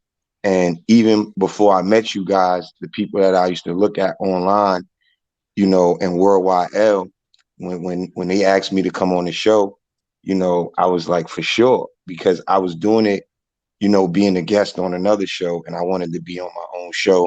And shout out to For the Love of the Game, Hector, another great host, Worldwide L. I grew up with Worldwide L. Me and Worldwide L grew up in Queens together, Far Rockaway, 40s projects to be exact. You know, even though we don't live in the same state at the moment, I live in Jersey right now. I'm still very much in New York is all the time. My mother lives out there. But like I said, man, you guys inspire me, and to hear you guys give me shout outs and, you know, give me credit for what I'm working hard to be great at. You know, it's a great feeling to hear y'all appreciate what I'm trying to do and give the fans. And without a doubt, Freezy, your show is one of my favorites. You know, to see everybody get up in the morning and talk sports, you know, the feeling is mutual, Freezy, between me and you. Like, I love what you do. You inspire me every day to want to, you know, raise the bar for me. Jay Boogie, with those records that you bringing out, man, having a little bit of experience being in the music industry. I worked for the Woo for 7 years when I was growing up. Rest in peace, the Lord Superb. I managed him. He from Far Rockaway. You know, Jay Boogie, man, you doing great, man, to be making music at your age, to have people reminiscing what real hip hop is, that's epic because there's no age limit on talent, and we all showing that now. And I just think Jay Boogie, keep doing what you're doing as well. And we already on the seesaw, bro, because you come to my show and our show as much as you can. We gladly appreciate that. I have a ball with you on the panel. We talking sports, we talking music. It's just dope, man. And that was just all I really wanted to say. Freezy, I don't talk a lot because I'm learning as I try and talk as much as I can. Sometimes when you powerful and you know a lot, people say you talk too much or you think you know it all. So I just sit back sometime and learn more and try to hear what everybody else got to say. Shout out to the panel and shout out to the chat. Hit them likes and subscribe buttons. You know what I mean? It's your boy Hardwill. Thanks for all the love, man. I'm passing it off. Yeah, yo. So first of all, let me say something real quick before we get to these Knicks. So I got two things to say. So first of all, when you the dispensary, it ain't for you to give out information, to dispense and read the room. Dispense, right? Because people are learning. You know what I'm saying? People are learning, bro. Like a dude told me, man, I like Grand Poobah, man, but he too preachy. What? Grand Poobah is too preachy? Bro, you better take this lesson Grand Poobah telling you and rock with it. Yeah. The same thing with Hardwill, bro. The thing is when you got something that other people don't know, put it out there. You ain't worried about being judged, bro. This ain't like a contest with it. Because for two people that'll be like, yo, he think he know it all, it's 60 or 70 people that want you to talk. So you gonna listen to two people, and the 60 people, 60, 70 people don't get nothing, don't get what they want? Bro, do your thing. If you was listen, and I ain't making no overture or nothing. I'm saying if you was on Blorange Tears, bro, you be featured, and you be like, Uncle Freezy, you working me like a dog, bro. And I'll be like, and that's because you talented, Freezy, bro. you talk the truth. You talk the truth too early sometimes for them, Freezy. You can't, Freezy. Freezy, we know what you're talking about. You know what you're talking about, bro. That's why you got so many listeners, bro. I always listen to you, and I know that, but I'm new, so I'm trying to learn and get as much knowledge as possible. And I do listen and take all your advice. Every time you do that, you say something, I listen to you. And if you watch the show, you see I'm talking more. And I'm trying to do it better. And I appreciate you once again, bro. Bro, because the thing you said about Randall, you said it like 2 weeks beforehand, and then everybody else said it 2 weeks later. Yeah. Thank you. Is like Thank you. That's so it's like you say one thing today, and then it marinate on people. They like, what does he talk about? Julius Randall Blah about what are you talking about? And then by the time 2 weeks come along, they take credit for the thing that you said. Like you forgot what you said. Couple people did that in the chat. They try to act like we were saying the same thing, but I try to have respect because, like you told me, we're not here really to come at somebody if they wrong. I could be wrong too. So I learned that from you. I ain't here to really try to make somebody cause a war with me because they ain't gonna win. If you try to come at me, you'll have a good point. I'll have a good point. That's cool. But I ain't trying to attack nobody. But the main point is somebody wrote this in the chat earlier. Randall, this is 7th season. He had a come out party. It can't be off and on. I do give him credit for passing the ball, even though he don't look too happy when other guys is getting off. But when we get the win, he does. So I gave him a shout out for sharing the sugar. And I think a good question was going to be, should we go back to letting him pound the ball, or should we keep the chemistry and the way we going? We can't look at the losses yet really too much. Let's just look at the chemistry that we gaining, and we got a new team. And that's what I know you was going into. So I feel that way about the team. We're going to lose some. We're going to win more. Because once chemistry grows and the trust in the team really gets there, it's going to mean a lot. As far as like, I know you're going to give me the ball if I'm open on time, and I'm going to make the shot. And RJ, you could tell, now he's making more. Right. So that's my point on what I meant about Julius. I love his game as far as a team player. I don't think we need a player, right now that's going to be too much better than him because it'll take away from experience that our other guys need to grow.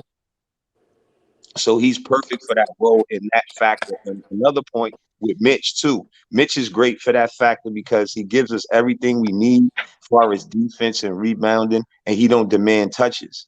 Once we get a big that demand touches, it changes the chemistry, and now we got to go through those superstar breaks.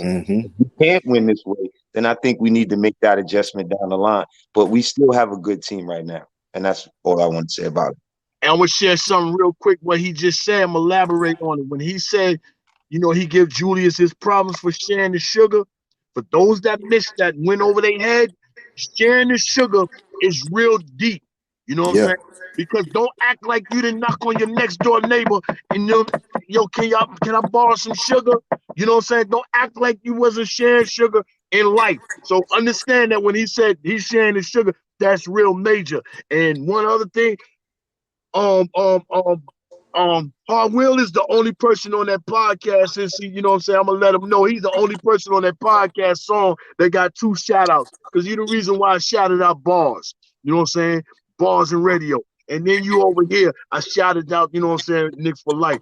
But also on this show right here, also on this show right here, I told Freezy back in the day, Dougie Fresh can't come to certain parts in Queens because he stole our anthem. That man is from 40 Project. So he also know that Dougie Fresh came and stole that Rising Top. That was our anthem in 40 Projects. That was our anthem with my man Spank G, Dada Rock, all them used to rock on that. That was our anthem, Rising to the Top. That Dougie Fresh came, he heard us kicking it, and he took it straight to the studio. That man know right there, being that he said, it's a 40 Project. Yeah, shout out to Grandmaster Vic, his brother Jay Bean, and all that. Yeah, man. We're going to talk about that later on, Will. Yeah, man. You already know, man. It's a lot of history in Queens. Yes. Could I just say something real quick, Uncle Freezy? Yeah, man. This is just kind of it's the Hard Will salute train right now, man. But I just really want to give props to Hard Will and the whole for the love of the game podcast. Y'all doing really good stuff, man. And when I look at what y'all got going on over there, it kind of reminds me of because I'm a big hip hop dude. I also love R&B. That's my thing.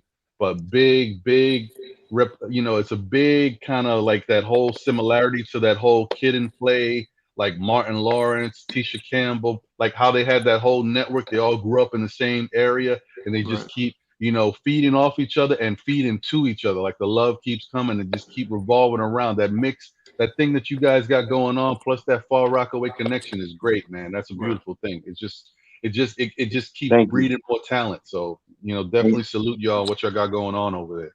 And I just want to say one thing real quick. We had John Warren on the show.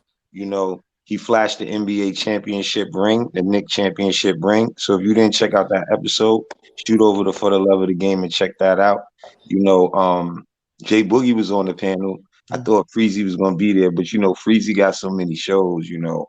I really wanted Freezy to be there to talk to John Warren. But we had a great show with him. He talked about how Clyde got his name.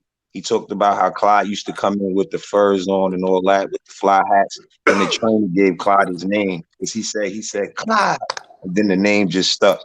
So when you get a chance later on, check that out on For the Love of the Game. It's the number 4 OUR, The Love of the Game. Subscribe and like.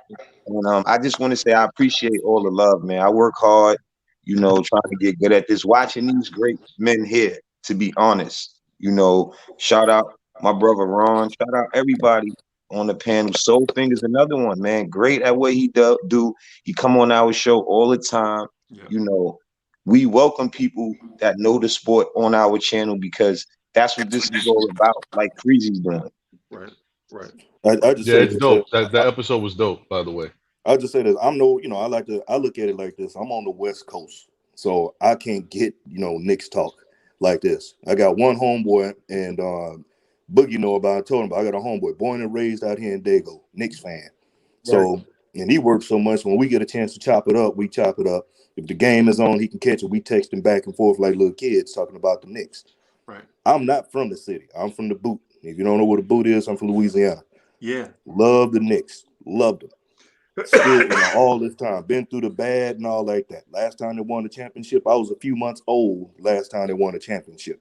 Word. So that being said, to be on the panel with you cats, and then you open the doors for me to come in, because like I said, I started popping my head up like whack-a-mole with Man when I first met Boogie and the rest of the crew, and then I was always in the back listening to Freezy.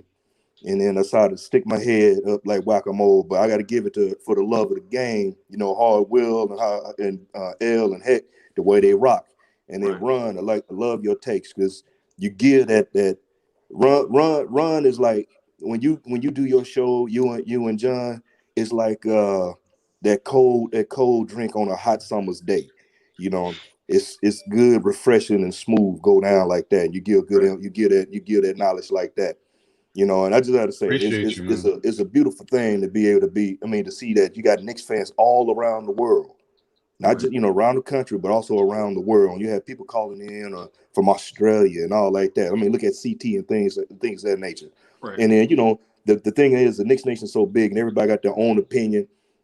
People take shots at one another, call somebody else a clown or this, that, don't like their takes and all this, but they don't like how they want to get it. But the end result is everybody wants a championship.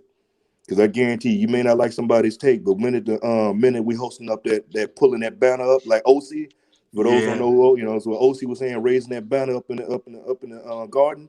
Yeah. Everybody, the person take you didn't like, y'all gonna be hugging like y'all like little kids ain't seen each other over the summer. Yeah. That's what's gonna go down, man. But overall, this is what a lot of people need. For me, it's therapy, man. It's therapy to hear this good Knicks talk.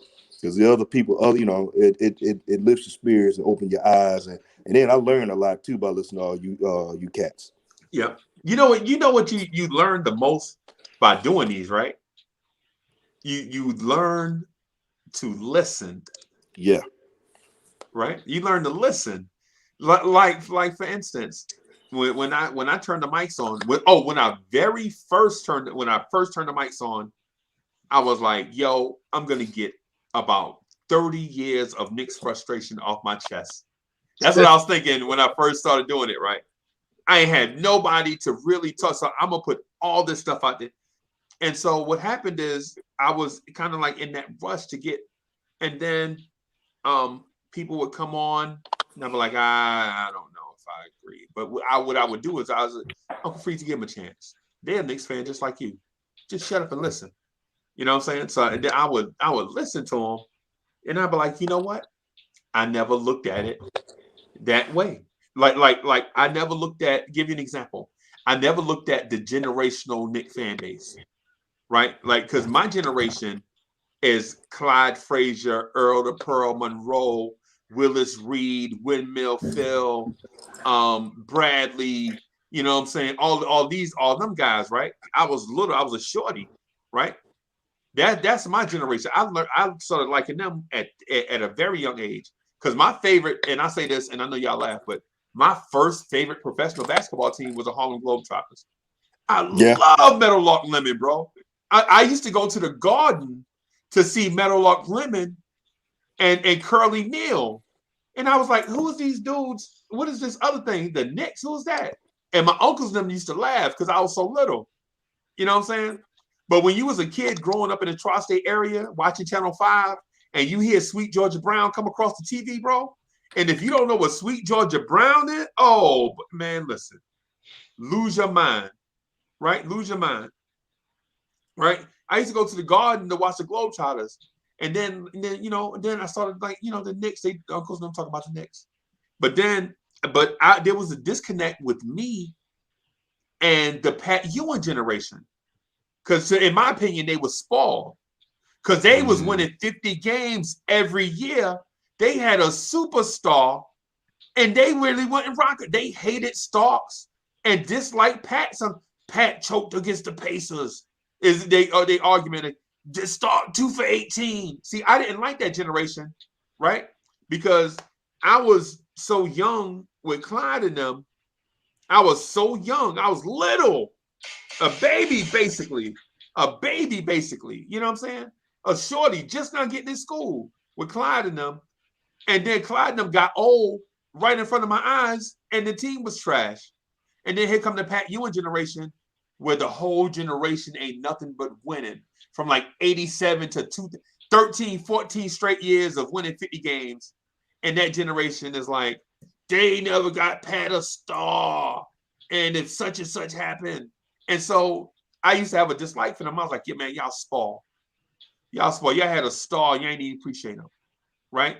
And then the generation after that, the Carmelo generation, I had a disconnect with them too, because they would always say, well, if Hibbert wouldn't have blocked Melo at the rim, we'd have won a championship. That's a lie. Because even if Carmelo would have dunked right there, right? The Knicks wasn't good enough to beat all the teams in the East. They wasn't equipped to do that. But they found a scapegoat and a reason to fall back and say the Knicks wasn't good enough. But then as you listen to them over the years, the pain that they had in their heart about the Knicks was the same pain that I had. It just manifested itself in different ways. It's still pain. We shed these blue and orange tears because of getting to the top, getting close to the top, and not getting over the hump. You know what I'm saying? Or losing on national TV in the most embarrassing way. Or watching LeBron James dunk and Baron Davis grab his dislocated knee on the ground. Right? Or watching Jason Kidd come to New York and be a shell of himself. We thought we had the point guard situation solved, and Jason Kidd is washed all the way up when we get him. You know what I'm saying? Mike Bibby washed all the way up when we get him. People forget Mike Bibby played for the Knicks, bro. Yeah. People forget about the Mike Bibby years. You know what I'm saying? They forget about the Chauncey Billups, you know what I'm saying, situation here. Yeah, he was there for a cup of coffee and a drag on a cigarette. Yeah. McDice too. McDice, yeah, that one really hurts. Yes, people forget Jalen Rose played here. They forget Tracy McGrady played here. Tracy McGrady. They forget a fat Penny Hardaway played here. I used to call him Nickel Hardaway, bro. Y'all remember the Nickel Hardaway year where his knees were shot, he was overweight? He was more of a dime. Yeah, man. and so my thing is I had to by doing these joints, because I used to go on Sim Joint and argue with dudes like, bro, the Pat Ewing years is the golden. Those are the golden years of the Knicks. Can you imagine knowing that you're gonna win 50 games before the season start every year? And you every year you know you're gonna win 50 games. Bro, it didn't even matter who the coach was. Well, it didn't matter if it was Rick Pitino, Pat Riley, Jeff Van Gundy. It didn't matter. You was gonna win 50 games. Bro, and I went from Clyde Frazier to Bill Cartwright. You know what I'm saying? To Michael Ray Richardson, to Darryl Walker, to Trent Tucker. You know what I'm saying? In the Pat Ewing years, you legit knew at the beginning of every season, you was guaranteed during the Jordan era, you was going to win 50 games. Yeah, we were contenders then. We were contenders. That's what I'm saying. That is the golden era of Knicks basketball, and people look at it like John Starks went 2 for 18. Come on, bro. These were the Jordan years. Yeah. And y'all we had Ronaldo. We had Ronaldo Blackman sitting on the bench, but we ain't gonna go. He dunked on Mike too. He dunked on Jordan too. Let's not forget that. Yeah. Right. I'm actually putting that on a t-shirt. Bro, what I'm saying is listen. When I say so, when Clyde Frazier and them was getting to the point where they was winning championships, I was like 5, 6 years old, 4, 5, 6 years old. I was little. So even though I liked them, I didn't have an appreciation for what I was watching because I was too little to understand. I was too small. I was a baby. And I know 6-year-olds out there like, I ain't no baby, Uncle Freezy. I'm 6. Bro, you're a baby. Come on.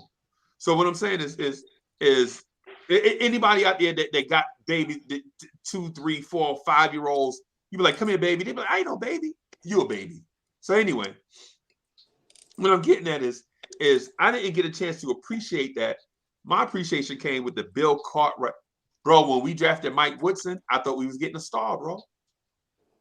Y'all remember Mike Woodson? Some of y'all don't even remember Mike Woodson, the Knick Mike Woodson. Yeah. Right, we got Mike Woodson. I was like, Indiana was Bobby. Hey, listen, man. Bobby Knight had Indiana humming. bro. But Indiana Hoosiers, if you got somebody back in the day, if you got an Indiana player, You had something thought you was special. getting something. Mm-hmm. We got Mike Woodson. The Pistons got Isaiah Thomas. You know what I'm saying? And so I thought we was getting a start, and then to hear the golden era Knicks fans be like, yeah, but Pat missed the layup against the Pacers. We always choke. Bro, that was the golden era. Y'all need to appreciate that. Yeah. You know, you go back to those Bernard King days when you just had Bernard out there doing his thing, and then when that knee went out, Right. you know, thinking Right. about, you know, for me, like I said, what got me was I remember watching the, you know, because we didn't get a lot of Knicks games or whatever back at the house. You know, we got a lot of, you know, you get the Lakers and all like that, or Boston, but then when you get a Knicks game, and remember on Wild World of Sports, they always show Willis Reed coming out the tunnel. Yeah. Yeah. You know, or Willis Reed, and when I saw him walking out, I don't know what it was about that kind of just stuck to me. I was, you know, I was a little kid watching that, and I said, you know what? That's one day I'd like to be able to walk out the tunnel like that, come out and do something like that. And then to find out, you know, I'm a little kid looking at this, and you know, realize he was coming back after that knee injury to come back and lead, you know, win that get that dub, you know. And when Pops was telling me, yeah, you know, you know, he told me, yeah, he's from here. I was like, well, he's Shreveport. Like, no, he's from Grambling. Right. I was like, really? He's from Grambling? So if you know, people don't know what Grambling is, because believe it or not, a lot of people don't know about a lot of HBCUs. You know, it shocked me when I got out here to Cali. You had a lot of folk that know about that. I was like, I'm thinking anybody knew that just because of region until I got out here. Mm-hmm. But you know, that was one of the reasons right there that drew me to the Knicks. And then seeing Bernard King with the big chest coming down the lane like he did, and you know, seeing Kenny Skywalker in the dunk contest, and just the way they played with X-Men and all like that. I just love the brand of ball that the Knicks played. My brother was a Lakers fan. You know, he would like all around, you know, he liked that, but I like that physical blue collar, grind them down. You know, that was my kind of game right there, and I always loved it. And then you flash, like you said, Freezy, you flash forward to the golden era when we had Pat, and we got spoiled because every season we woke up, oh yeah, we contended, baby. This is gonna be the year. This is gonna be the year. Right. You know, and I hate to bring this up to watch, you know, for those two heartbreaks we had when it came to the championships, man. You know, that you know, those are things you can't shake. Like I said, the day we win a championship, and I feel it's going to be rather sooner than later, Knicks Nation is going to blow up. You know, we the only franchise out of all the basketball franchises that I know for a fact we got our parks culture inside our gym. That's why we are so potent in love. The way we played in the parks is how the Knicks play in the Garden. And that's why we love the Knicks, you know, that hard ball and all that. That's why we love that so much. That trash talk and all that. That's why we want to get back so hard deeply to that era. You know what I'm saying? If you ever came up and you watch how the guys play in the park back in the 80s and like that early 90s, that's what you got in Madison Square Garden, man. And that's why it's like really called the Mecca of basketball, because we're the only franchise that bring our street-minded park recreation basketball game to our arena. I don't think no other franchise is like that. No other franchise. Yeah, I agree with that. I agree with I that, agree. J Boogie.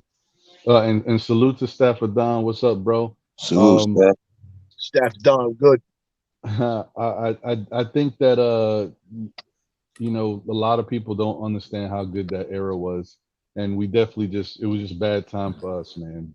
If who knows how many championships we would have won, or at least been in the game to try to win, had Jordan not been in the East with us. So you know what I mean? Like, it's just bad timing, man. Just a bunch of great teams coming out Yeah. at the same time, and you know, for whatever reason, you know, you could play great basketball, but sometimes when there's a great player that plays great, that's just the X factor, and he was that guy. So it's what it is, man. But I still love my Knicks. I love that time. I wouldn't trade it for the world.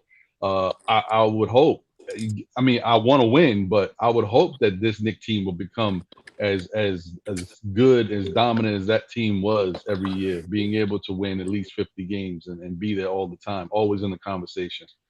So who knows? We'll see. Well, what I Salute, think salute. in reference to My bad, Sophie. Oh no, that's Stafford done. What's up, fellas? somebody What's That's up? the background beat. Brinks truck backing up. Or Yeah, man. Yeah, man. I'm at work. That's why you see I was muted all the time, man. Just wanted to chime in and say what's up to the fellas. Y'all always doing a good job. Hardwell, big up yourself. Ron, big up yourself. Soul Finger, you already know. Jay Boogie, Mr. Podcast, motivational speaker, you already know what it is. Big up to the chat. Big ups to you, baby. Yeah, man, you already know, man. It's Nick's love, man, and I'm just listening to all y'all fellas, man, and man, I mean, Lord have mercy. The love for the Knicks is so undeniable, bro. That I was listening to Hardwell just now, and for us to wake up in the morning and just talk Knicks talk is just a beautiful thing, you know what I mean?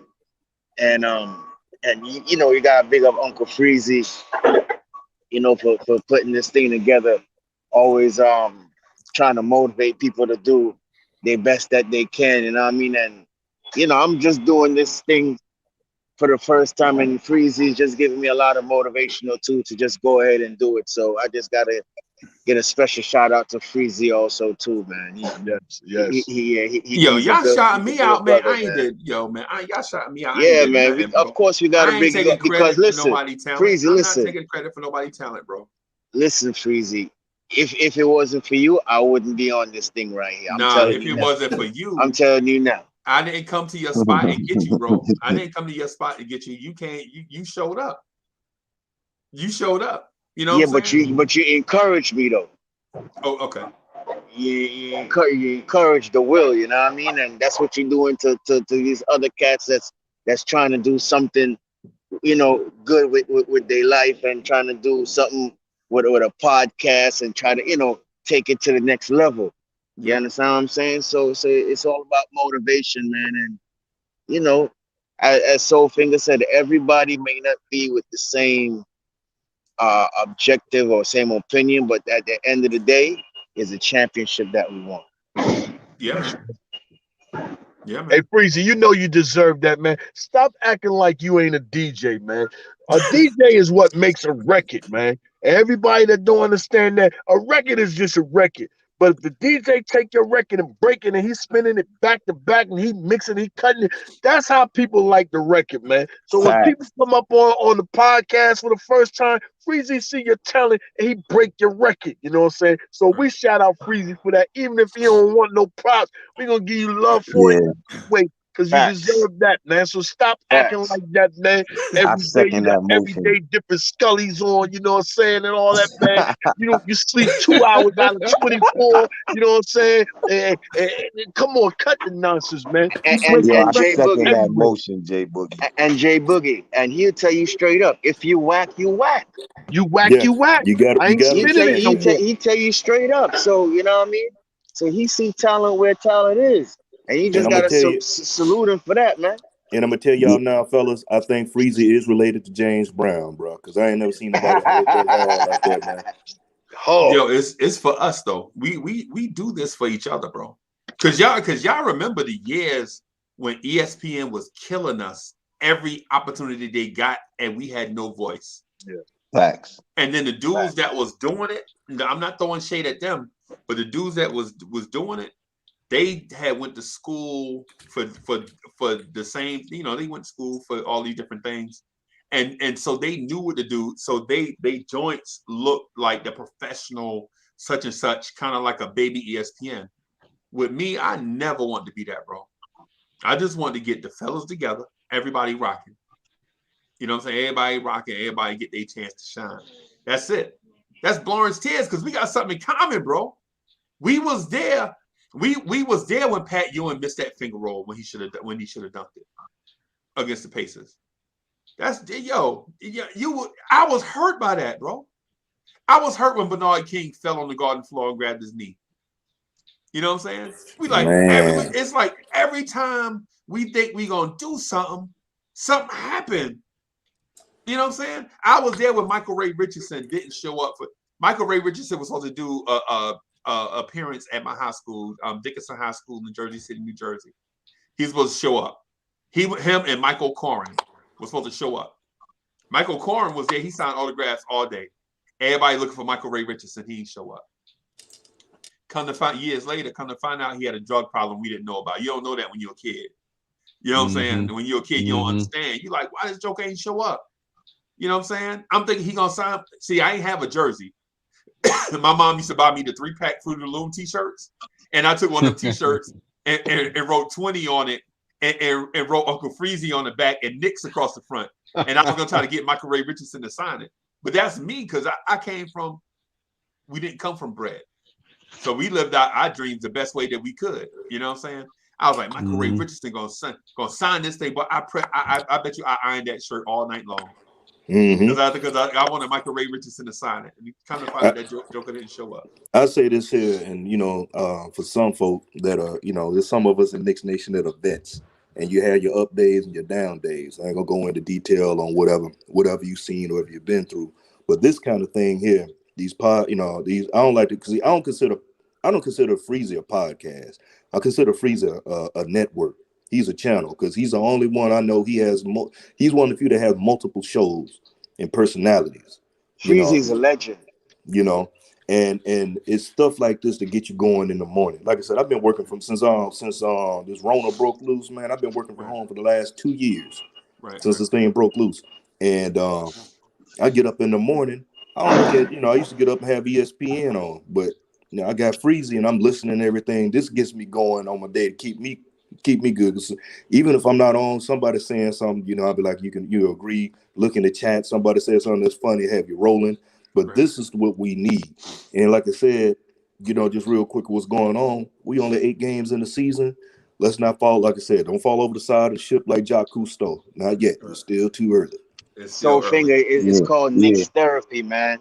Every morning when we get up, it's Knicks therapy, man, because we need it, bro. Yeah, because Freeze got that big couch in the morning, man, and he got that notepad. Tell me how you feel.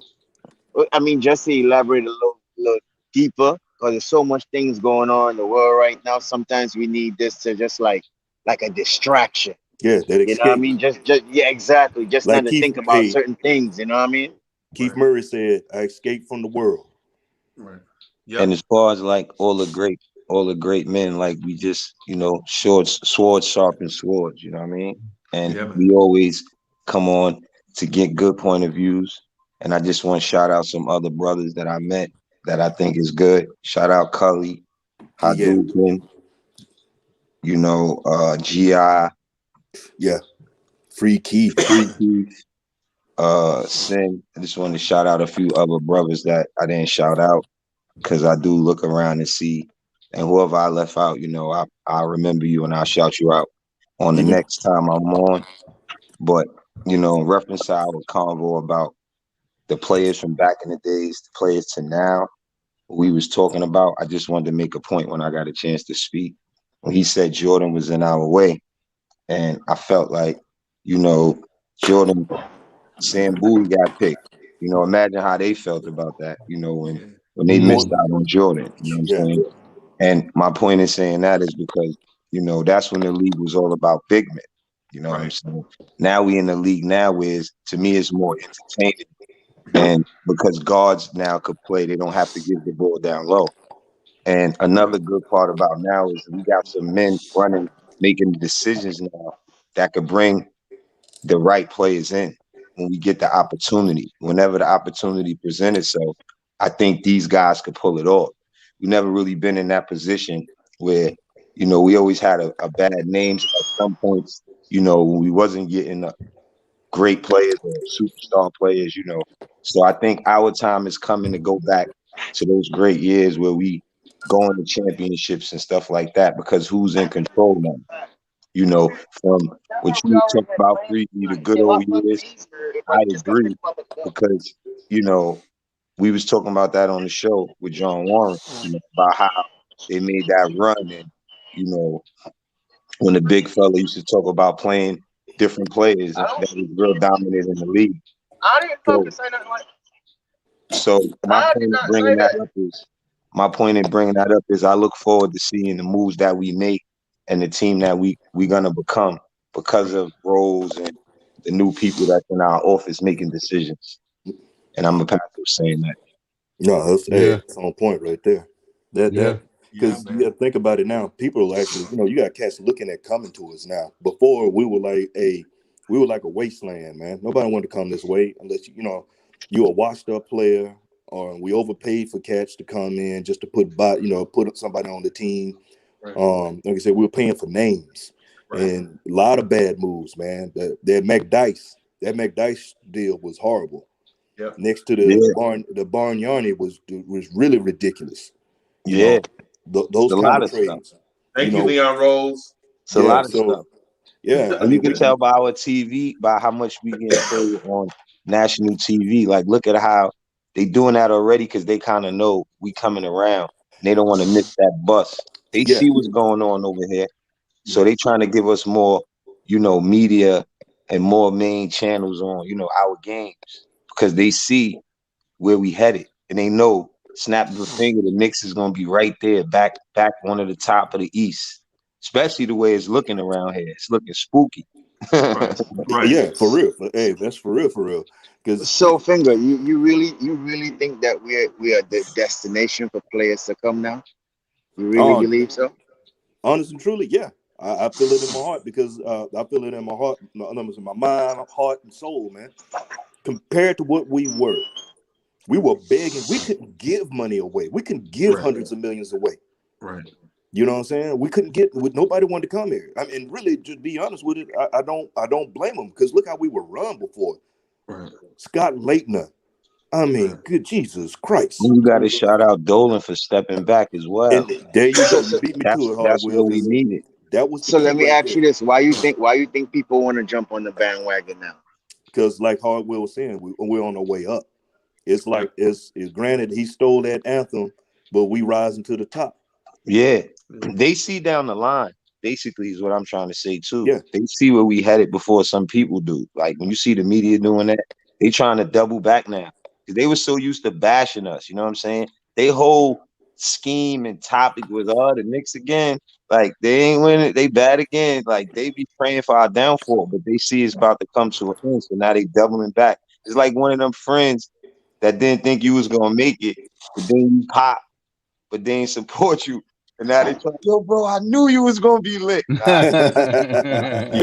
Bro. You wasn't hitting my line. You wasn't pushing the merch with me. You wasn't out there grinding when I had to get up early. Like, know what I mean? That's how it is. And a lot of our players, you gotta remember, is grind players. And that's why I gave Julius credit earlier when I said he's good. He's good for a team style play, what we have, and even Mitch. So I think we can make a run, but we still may have to add another piece down the line to win the chip, I think. Yeah, I I'm with agree you on that because this team isn't complete. It's a work in progress. And Yeah, it is. you got to remember, and I think for a lot of us, we're overlooking the fact that we're still building. Because last year, we accelerated and said this on Ron's show. Ron brought it up, and we all talked about this.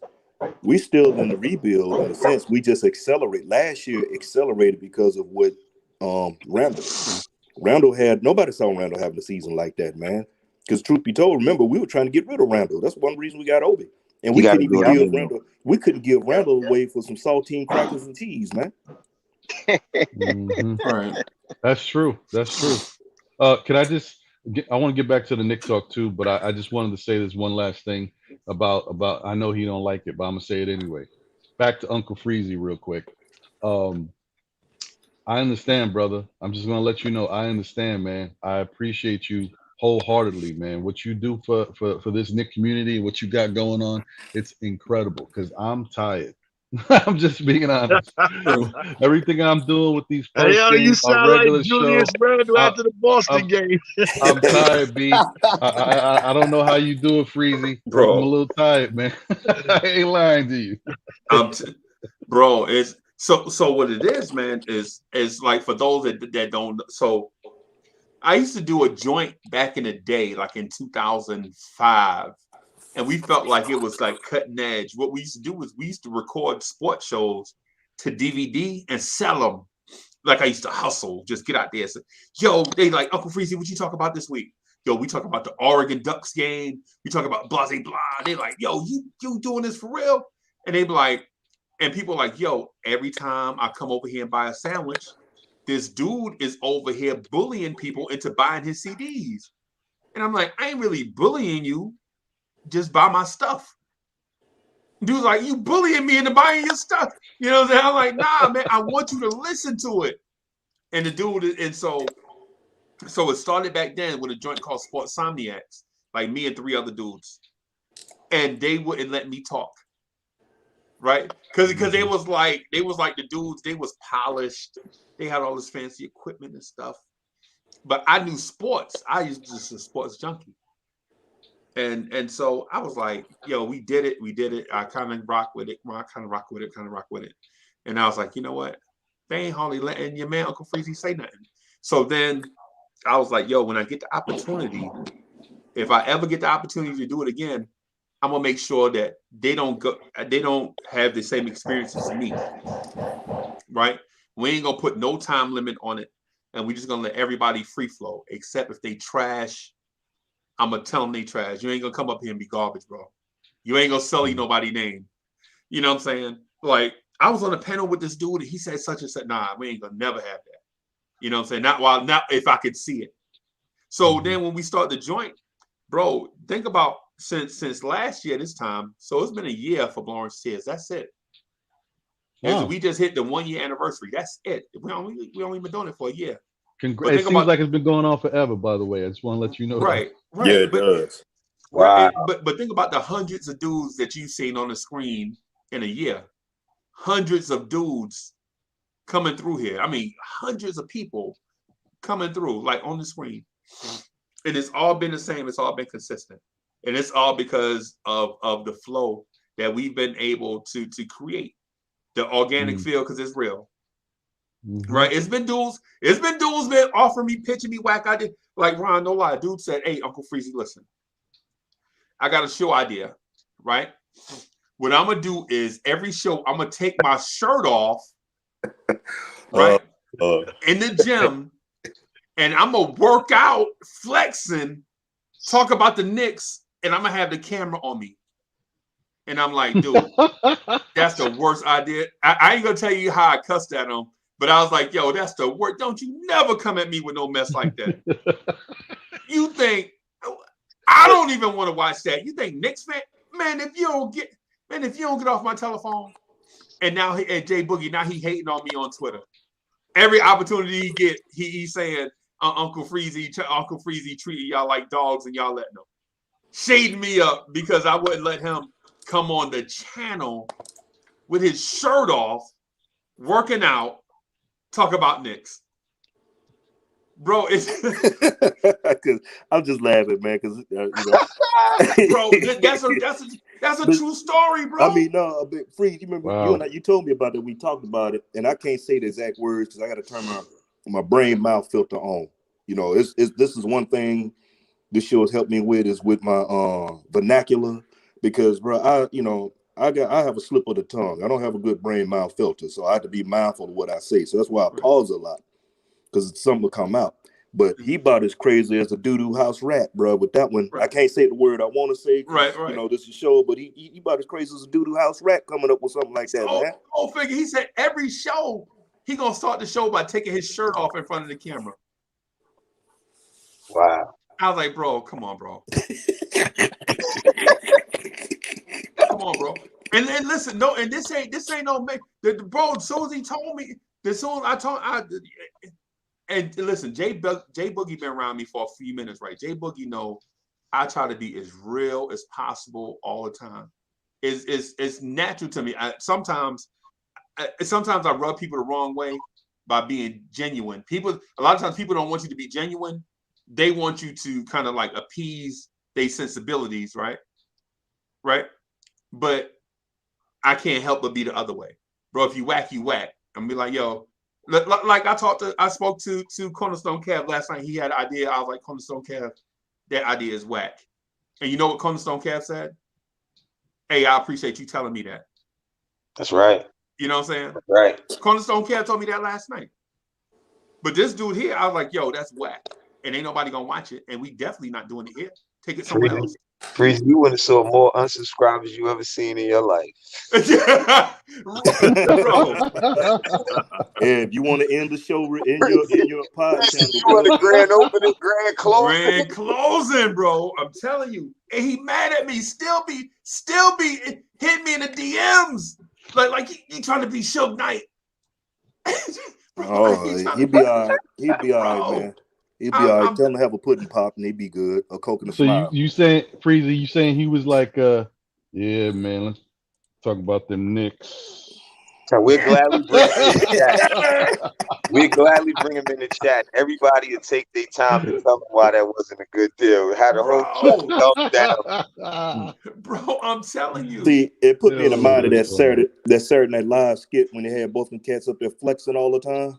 Oh my god, bro. Oh my god, bro. That's what I'm saying. So I guess what I'm getting at is I maybe I have an eye for recognizing talent and chemistry. I think the chemistry is the thing that I recognize more. Like when 2 or 3 people together, I recognize who can rock together and who can't. You know what I'm saying? Like I know who a moderator and who a contributor, and you know what I'm saying, and those type things. Mm-hmm. But you know, the ideas we get, bro. I mean, bro, they hit me with some stuff, bro. And I'm like, yo, you know, this is centered around the Knicks and not centered around personalities. We want to talk about these Knicks, bro. We want these Knicks to win a championship. And not only do we want them to win a championship, but we want to enjoy the ride, bro.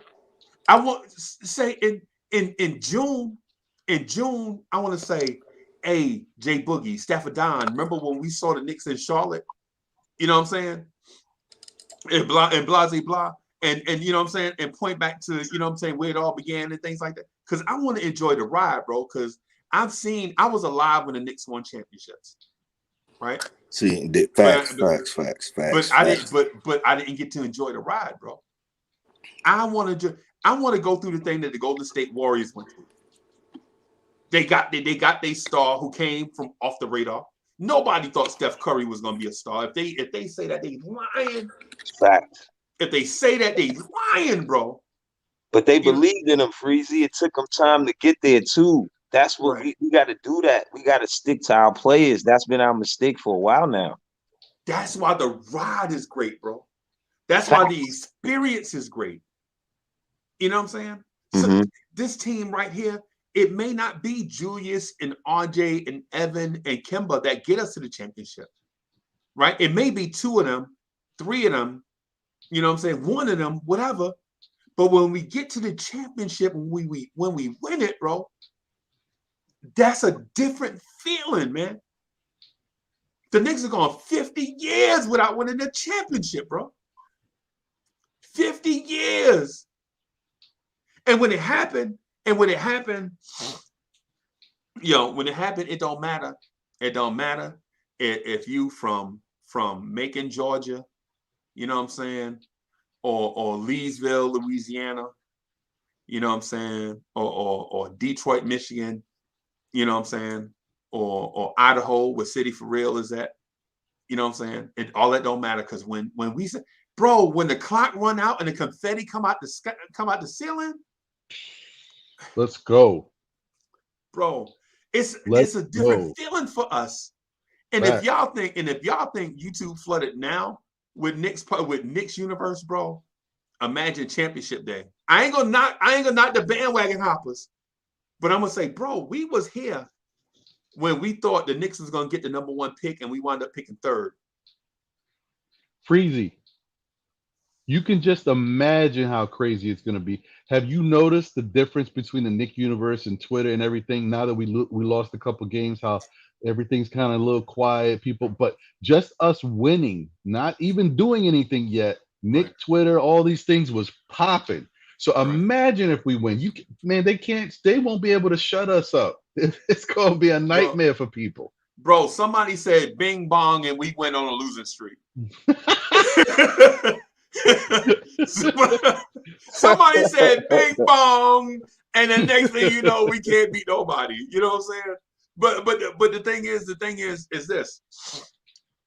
Cats like y'all, man. That's why I say y'all got to keep on grinding, because carrying the torch is not for everybody, right? Carrying the torch, because the torch get heavy, it get hot. People carrying it get exhausted. You know what I'm saying? See, but for me, I know I can carry the torch. I can do this every day or most days, right? Sometimes days something come up, my heart be in it, but I might not physically be able to do it. You know what I'm saying? So I can carry the torch. I can do the KMD 5 days a week if nothing happened, right? I can do that. And we can get on here and rock, you know what I'm saying? And we can talk positive and point out negatives, and Jay Boogie come on and he give you that burst of energy that you need to kick it into gear for that second hour. You know what I'm saying? You know what I'm saying? So we, you know what I'm saying, we need cats like myself and you know what I'm saying, the Hard Wills and the Rons and the Johns and, you know, everybody, so that we can continue to, you know what I'm saying, carry the torch, because Knicks fans can't do it on their own. That's why they tune in. They tune in and rock and watch. You know what I'm saying? But the thing is when we lose, we still got to rock. You know what I'm saying? We still got to rock, because people depending on us to rock and carry this torch. And we're going to do it as long as we can, bro. That's why I keep saying salute to everybody that do it. Keep on doing it, because this ain't competition. Because it's almost 8 billion people on Earth, right? Google itself, the product that I'm using right now to bring this to you, has 2 billion users. The New York tri-state area has 16 million people, right? And so to quibble over the fandom, over 1 million people, all these Knicks content creators together don't have 1 million subscribers. So we ain't quibbling over, to invite everybody in. Come on, if you got, just don't be whack. Don't disrespect my franchise with whackness. You know what I'm saying? I will say that. That's my line in the sand. Don't be taking your shirt off talking Knicks. That's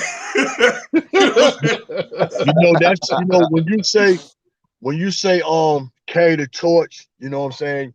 You always look for things, that's gonna continue on carrying the message, or you know what I'm saying, carrying something that you like, you know what I'm saying? Like you said, the torch. One thing I do know and I can say, as as a motivator, a podcast speaker, or whatever, anything, I know for a fact, and also as a fan, I know for a fact that the podcasting of the New York Knicks are in great hands, because when I just sit and I listen sometime to Hadouken, I know for a fact that when I'm 80, you know what I'm saying, which ain't gonna be that far, you know what I'm saying? When I'm 80 and I'm no longer, you know what I'm saying, doing what I'm doing now, right? I know Hadouken got this right here in great hands, you know what I'm saying? Because that's our those are our youngest babies. Right. And they go in the crates like we go in the crates early, Yeah. Facts. Shout out to Hadouken. Yeah. And Minty. Minty younger than both of them. Minty younger than both of them. And Minty will eat them, bro. Minty, hey. One more shout out I wanted to give. I wanted to give Gammo Legion a shout out. Yeah. This from Hard Will, Gammo, so I always shout you out too. Shout out Legion, Gammo, my guy. I love this show. You know what I'm saying? I love this show. And shout out Room for a Rock. Yeah, man. Hey, I talked to a dude today. He from Fall Rock. I forgot, a dude named Keith. Man, he from Fall Rock. So. Plus, I was gonna say there's room for everybody. Like you just said, Uncle Freezy, there's room for everybody. We all different. We all got different styles, different personalities. Freezy, obviously, we know he brings. But I think sometimes these dudes, like certain people, they don't get it. They don't understand how hard it is to go out there watching your team every day. And if your team go through a losing streak or your team lose a bad game, that upsets you. We fans, right? And then you got to go out there and speak to the people. to get out there and try to put on a show, get people involved, get them comfortable to talk about their team, and understand that no matter what happens, there's another day. We're going to be there again. We have a better chance the next time around. Just got to deal with the loss. That takes a lot, man. People, Yeah, people don't it takes a understand. We lot of fans, courage. man. Yeah. Yeah, we fans, Takes man. a lot of courage, man. Yeah. A lot of courage and a lot of heart, because just to really get on camera and really talk in front of people that you're not even seeing, Right. you'd be like, yo, what are their reactions sometimes? And sometimes you could see it in the chat. Right. But sometimes you don't know they actually physical reaction. Right. So it's tough, man. I gotta salute every single one of y'all that got a podcast, man. It takes a lot of guts. Yeah. Trust me. What I try to do this. What I try to do is, like, if you know about something, you got to just be confident in what you know. Like Freezy said earlier, it may be a few people that don't agree with you, but a majority of the people will agree with you. You're always gonna have a balance where people gonna have their own opinion. Right. What I do is I try to learn in the process. Like, you gotta let yourself know you even can make a mistake. If you do, you learn from it and you just keep moving. Because this whole thing is a learning process, because when you see a game, win or loss, you learn something from that game. You know what I mean? And you didn't see that game yet. So, if anybody know the game, play the game or know the game, you can't always feel like you always going to be right. And you got to be humble enough to admit when you're wrong. And when people can see you willing to do that, they respect you even more. You know what I mean? Yep. And that's what I do. That's what I do. Like, if I'm wrong, I'll just admit it and move on. And even people that I may have disagreed with sometime, I'll shout them out, and it's still all respect or love, because No, we but all here to Hardwell, you learn. see, Hardwell, And this is the so, thing too.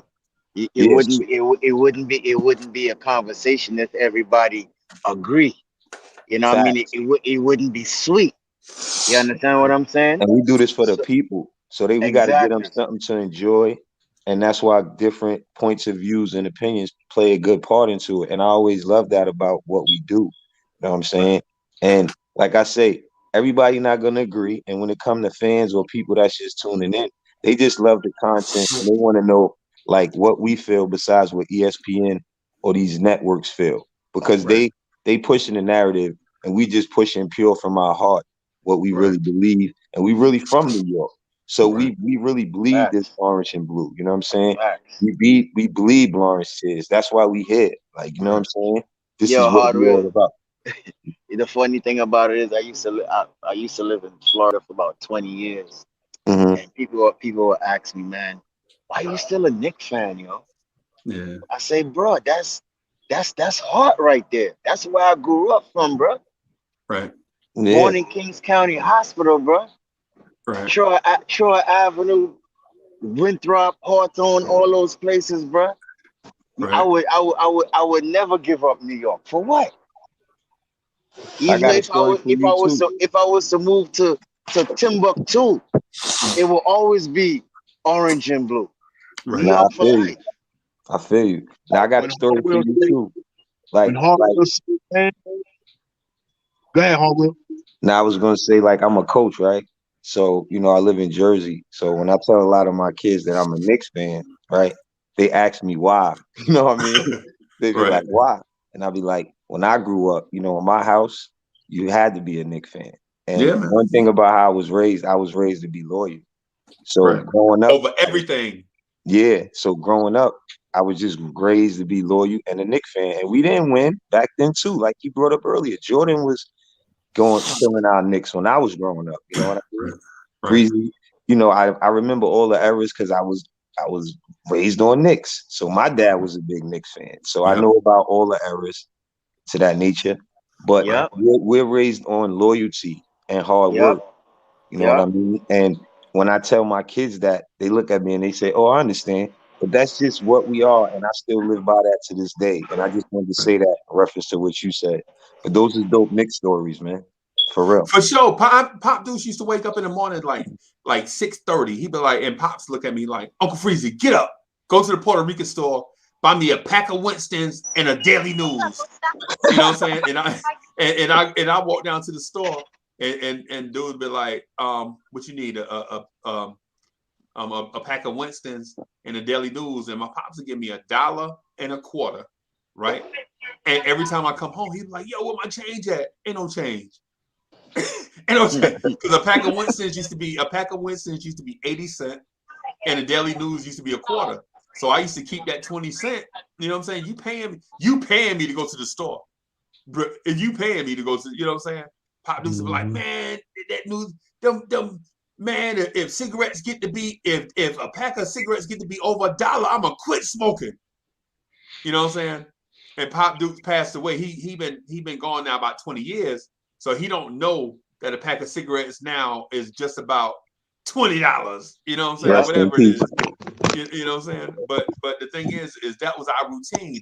And I would get the Daily News, and he would read it first, and then I get the box score, get the sports section after him, and look, and I see, you know what I'm saying, W. Frazier in the box score, and I go across and read the, you know what I'm saying, and I see people faces like Mike Lupica and all these people that was in the papers way back in the day.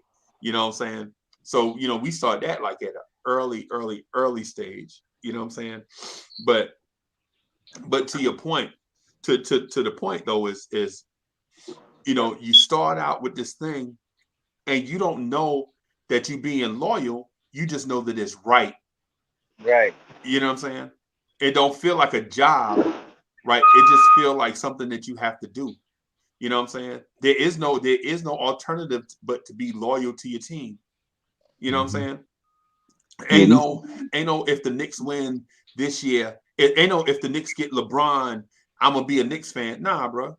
That's what the kids do, Freezy. Yeah, that's what they do. Yeah, That's what the kids do. They That's the fans are millennials all over the these league. days. They don't care where they from. right. That's why you gotta respect and give it up to the Nick fan base, right? Like right now in a hurry up, because when Harwell say loyal, yo, how do you be loyal and remain loyal to trash? You know, we was trash. Trash, bro. We didn't jump ship. We didn't go nowhere else. We stayed here and took the punches along with our team. So that's why right now we can say what we want to say. We can feel what we want to feel because we've been through it with them. We stuck it out with them, and we can voice our opinions about what's going on because we're loyal men. You got to respect the lawyer. And when he said fans, when he was talking about fans, I just wanted to share this with my man Ron. You know what I'm saying? On your fans, when you said you was tired, how did he do it? But tell you, when you start looking and paying attention to your chat, to people that don't come on the panels and see that they're following you, that's where you're gonna get your motivation from. Because you're gonna be obligated to them. They looking for you to come on. The ones that's always in the chat but don't never come up, that say things, you like your show, thumbs up, keep doing what you're doing. You know, when they start, you know, respecting you, seeing you like that, that's where you ain't gonna no longer say you're tired, man. But I gotta run off, man. My man just hit me with something, and my pen gotta move, man. This joint right here.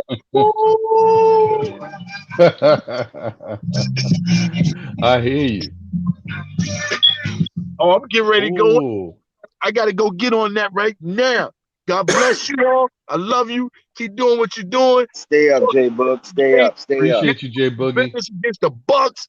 Get back on the course, you know what I'm saying? Because you know they feel like they owe us something. We won that series against them last year. So they looking for us. They can't wait to try to straighten their face. So I hope, you know what I'm saying, when Julius hit his man in his mouth and bust his mouth, I hope that changed the tide when he gave his man a little Charles Oakley, you know what I'm saying? Because Turner is his man. That's what he worked out with. He opened up his wounds, you know what I'm saying? God bless to everybody in the check, man. You know what I'm saying?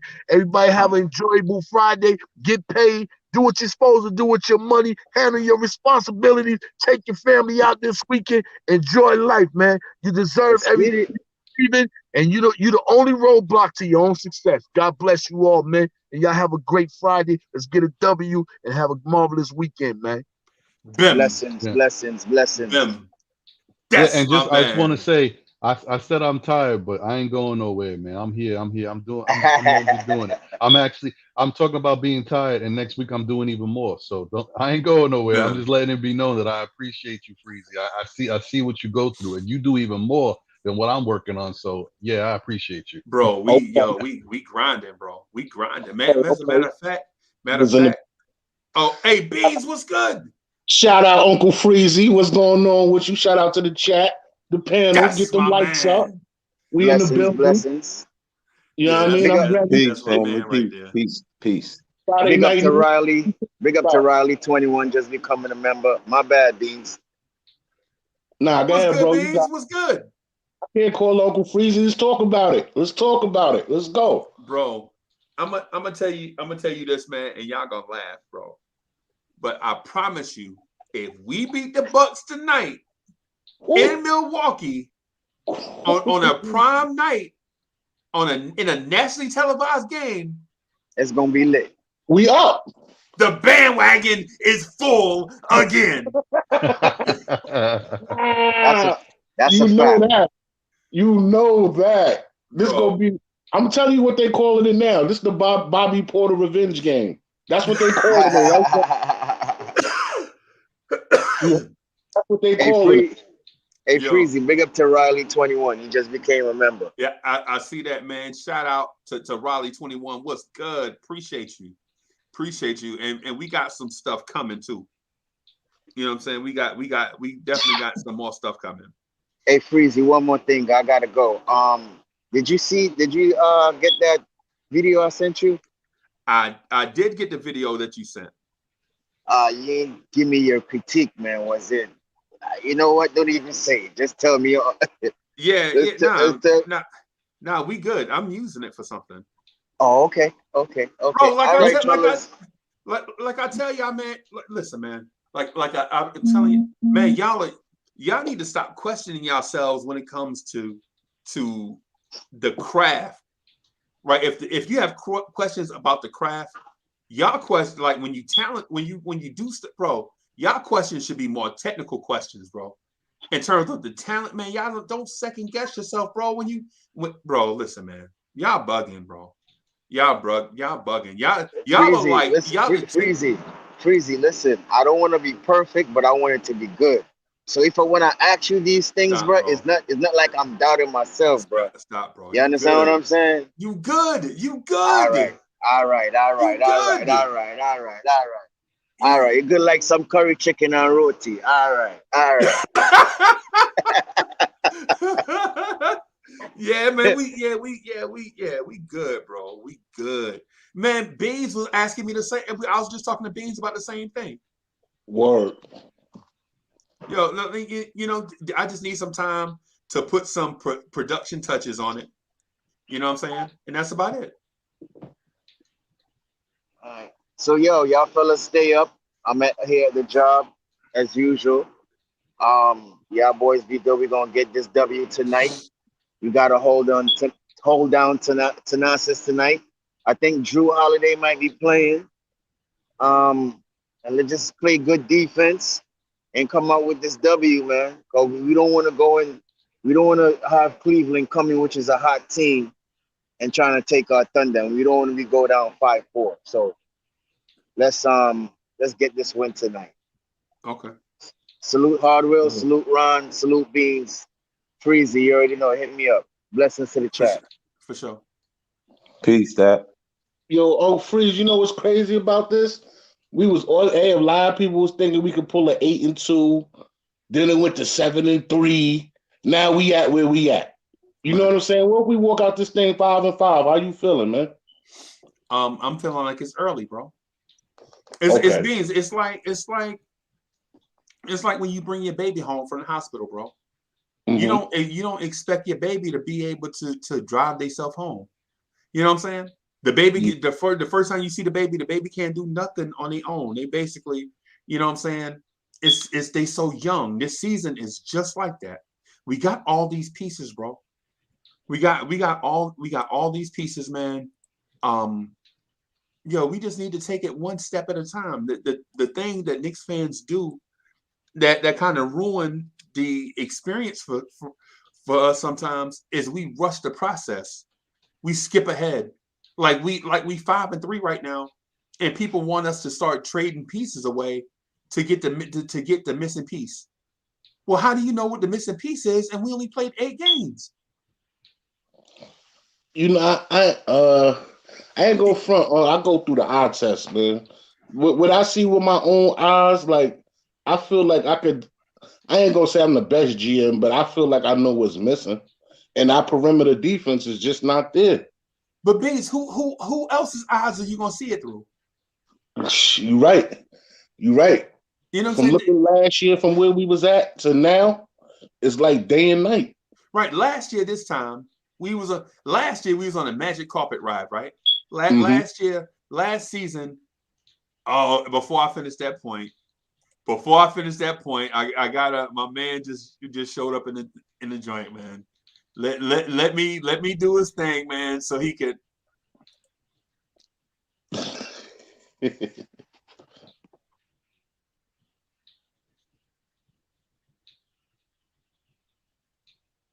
You know him as the host of the pod couple, Sergeant Knicks, aka G-Man for life. G-Man. What up, What's G-Man? good? What's good, fellas? What's good? What's good, Knicks family? G-Man, once I start getting this music, bro, I'm doing WWE style intros for everybody, bro. WWE style intros for everybody in the video chat, bro. That's gonna be dope for sure. That's gonna be. I looked into. I don't know if you remember this song, but there's a song by Luke called "Scarred," and so I looked at that song for City for Real. Yep. When I found out how much it costs to license music, I was like, no, thank you. I wonder if Cully is available. That's right. That's right. Be original. Yeah, man. But so just want to answer Bean's question real quick, so it won't dissipate, right? The thing is this. It's so early, bro. Like Beans, I don't. For instance, what if we trade for a piece, and the piece that we trade away winds up being a missing piece? All right, so what if we do Obi Toppin for Cam Reddish, right? And Cam Reddish get here, and he is perceived to be the piece when Obi was here. But since you trade Obi, now you have a different hole because you no longer have Obi, and Cam Reddish can't do the things that Obi Toppin brought you. all right, I understand that. But what I'm trying to say to that point, Uncle Freeze, is we're not going to just trade away anything. We're going to trade away for needs. That's what I'm thinking. Right. You know what I'm saying? And the only trade, like, I'm not going to say, but Kemba, man. See, I don't want to sound like the Knicks fan that, we got a couple pieces now. But I just feel like Kemba not it. You know what I'm saying? Like, his defense. You just stuck a dagger in my heart, bro. Yeah, his defense ain't it. Like, he can't stop nobody. He get a couple charges here and there. I respect that. But at the point of attack, he cannot stay in front of nobody, huh? But we only giving up. That's been Mitch in a tight situation. But teams are only shooting 42.9% from the floor against us, bro. But they shoot them. I can see if they was missing, they hit it in crucial times. Okay, so crucial times. I give you that. The crucial times thing is okay. I give you that. Right, but come on, bro. Where is it? I'm looking for the number, right? Where's the number at? There was a number up here. But we're getting.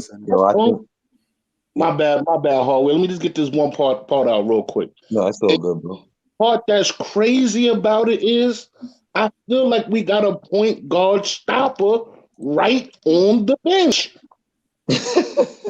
Please tell me who it is. So, because if you about to say what I think you're going to say, we're going to open up this conversation we had on the pod couple last night. No, I just think McBride deserves a shot, man. I gotta go there. I think We don't get him for no reason for him just to sit on the bench and play 2 seconds every other game. Give him a shot. Okay, so G-Man, I knew this was going to be the conversation going forward. That's why I introduced the topic on the Pod Couple. And for those that didn't get a chance to see the Pod Couple last night, make sure you tune into the Pod Couple Thursday nights at 6:30 when we don't have a game, right? So Beans, the question that I posed to them last night was this: who does Tibbs believe? What rookie class does Tibbs believe in more? Does he believe in the 2020 class of Emmanuel Quickly and Obi Toppin? Or does he believe in the 2021 class of Grimes, McBride, and Sims?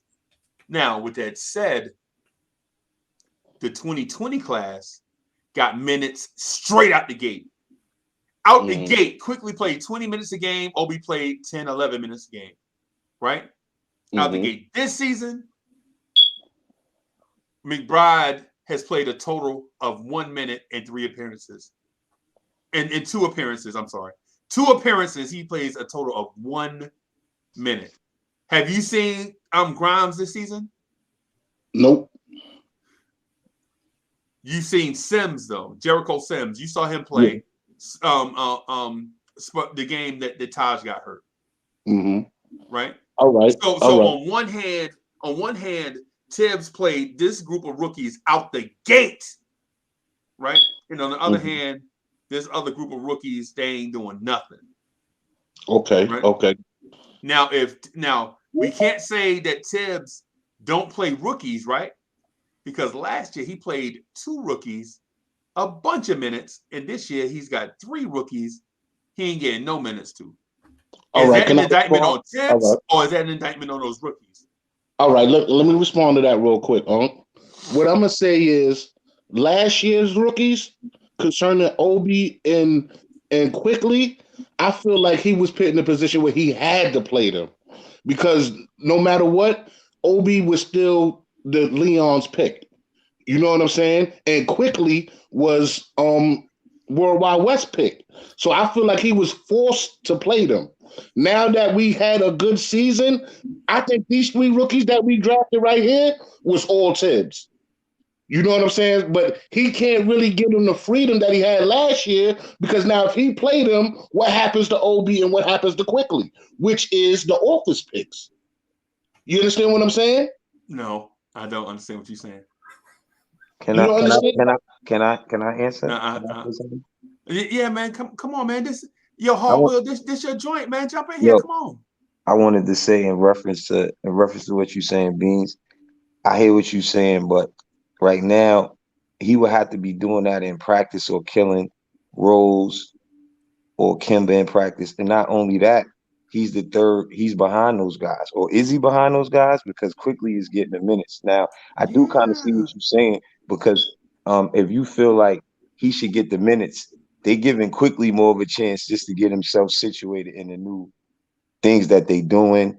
You know, Obi got his minutes solidified because of what he did last season. And I think that it goes by, what those guys did beforehand before they lose their minutes to McBride. Now, I think he could guard up, in certain situations. We could have put him in the game against Cole Anthony, certain situations where it was getting out of hand.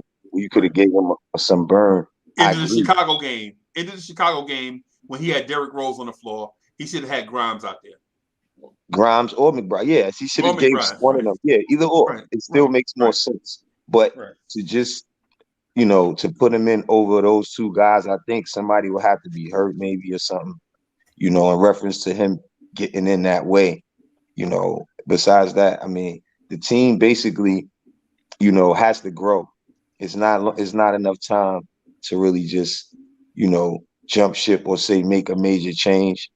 This season to me should be looked at. If we make a move, second half midseason, if we make a move, if not, I think it's like running it back. You get to see what they added, what we can do, and gel with this team. It's too early to say we should move this guy or trade this guy or bring this guy in or for this guy. Because Kimba, honestly, is playing good. He ain't great on defense, but he's shooting the ball pretty well. I didn't expect to see that from him. A lot of changes could be made, but the people that's playing, you know, they playing pretty well. You know, even Julie is passing the ball. We're gonna lose some games. Remember, we just trying to get better chemistry as a team and learn how to play. This is a whole different team than what we had last year. Julius dribbled the ball a lot. Now you got other guys passing it to each other, getting each other involved. Look at RJ. So it's a lot of upsides with the team. I just want to say, you know, due to the fact that they do make a move, you know, as long as we keep the young star like Barrett and certain pieces that we have, because he's showing he could be that Nick that we could win a ring with already at his young age. And I just want to pass it. That's all I wanted to say. I'm gonna pass it. So I said this last night on the show, right? I understand when at Christmas time you get that new shiny bicycle. If it's snow on the ground, regardless of where you live at, or if it's cold outside, you get bonded up and you want to ride your new shiny bike because you want everybody to see you got a new shiny bike, right? Yep. That's these rookies, right? Everybody wants to see the new shiny toy that we got.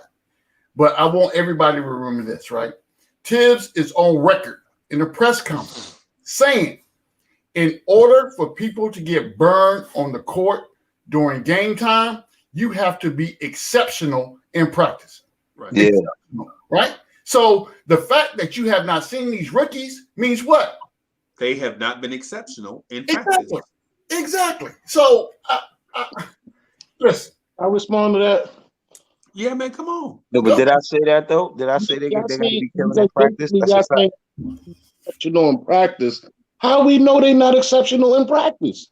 Because they would be on the court. Because they would be on the court. They'd be on the floor. You would see them in the game. Because that's what Tim said. Practice last year. That's what you telling me? No, you made a good point, Beans, about the last year's situation as far as why they played. But this year is way different. And Tibbs is stuck in his ways too. That's another good point. So what's the difference of him playing the rookies? He played them last year. So playing the rookies. So the difference is, in my opinion, the difference is the rookies last year are better than the rookies this year. And it's that simple. And the situation last year is different than the situation this year. We are a deep team this year. Yeah. That gives Tibbs flexibility as to who he puts on the court and when they play. Bottom line up front. I disagree with that a little bit. The only difference is you lose two players with very good defensive energy for one guy or for two guys that bring good offensive energy. Right? Yeah. That's it. You swap the two dudes, they play the same position. You let your defensive point guard go, bring in the offensive point guard. You let your defensive wing go and bring in the offensive wing. Mm-hmm. Right? And so what were we trying for last? What was the narrative last year? What we needed for this team? Right. Because we can't say that the bench this year is not the same as the bench last year. I mean, bro, we had Theo Pinson on the bench last year. This year we got Wayne Selden. That can't be the finishing argument. No. Wayne Selden and Theo Pinson. We had Theo Pinson last year. This year we got Wayne Selden. That can't be the definitive argument, bro, for the rookies not playing. It can't be, because we still have Taj, we still have Nerlens, we still have Burks, we still have Rose. That's four guys, bro. That's four guys coming off the bench that was here last year. You know what I'm saying? The team is just about the same. You know what I'm saying? To be fair, Nerlens just came back. So and Sims still ain't playing much. No. I mean, we got to get to the point of be careful what you ask for, because you just might receive it, right? Right. So when we talk about last year, the thing was we don't have enough scorers on the team, right? We're not scoring the basketball enough. So we go out in the offseason and we bring in a Kemba and an Evan Fournier. And everybody is all enamored about this pickup that we got. It's a great thing for the Knicks, blah, blah, blah, blah, blah, right? Until the shot's not falling. Now, when the shot's not falling, it's a whole different narrative. Now it's a mistake that we went out and picked these guys up, because not only is the shot not falling, but these guys are not a defensive paralysis like the people that we gave up to get these guys to change the roster. I just say this, Knicks fans, and I said this last night: calm down. Right. No, I ain't painting a false narrative. I'm definitely not doing that because it's Knicks for life. So I'm not painting a false narrative. What I'm saying is, from the eye test, from what I've seen, Grimes can give it can get up with quickly. Like, I think he's a better shooter and a better defender than Quickly right now. Based on what sample size? Hey, what's up, Nick Slade? How you doing, man? Can you hear us? In the preseason, speaking and to what me? I see in this last year to the Final Four, he's a better shooter, defender. If y'all didn't see that in the summer league, then I don't know what to say. Okay. Could I just say Nah, I something? talked Could I just about say that something real before quick? too. It's hard to judge the summer league. Like, not to cut you, I'm sorry. It's hard to judge by summer league because Tibbs go by, what he already seen in Quickly, because you got to pass the Tibbs test. So he already good with Tibbs, obviously, because he's still getting minutes and he's not shooting great. So you could just look at where he is. But I could just tell you this, Beans, you're not all the way wrong at all. You got a good point. But the main point is this that you got to factor in. You can't really go by summer league, right? And then these guys you name it got to learn the NBA timing.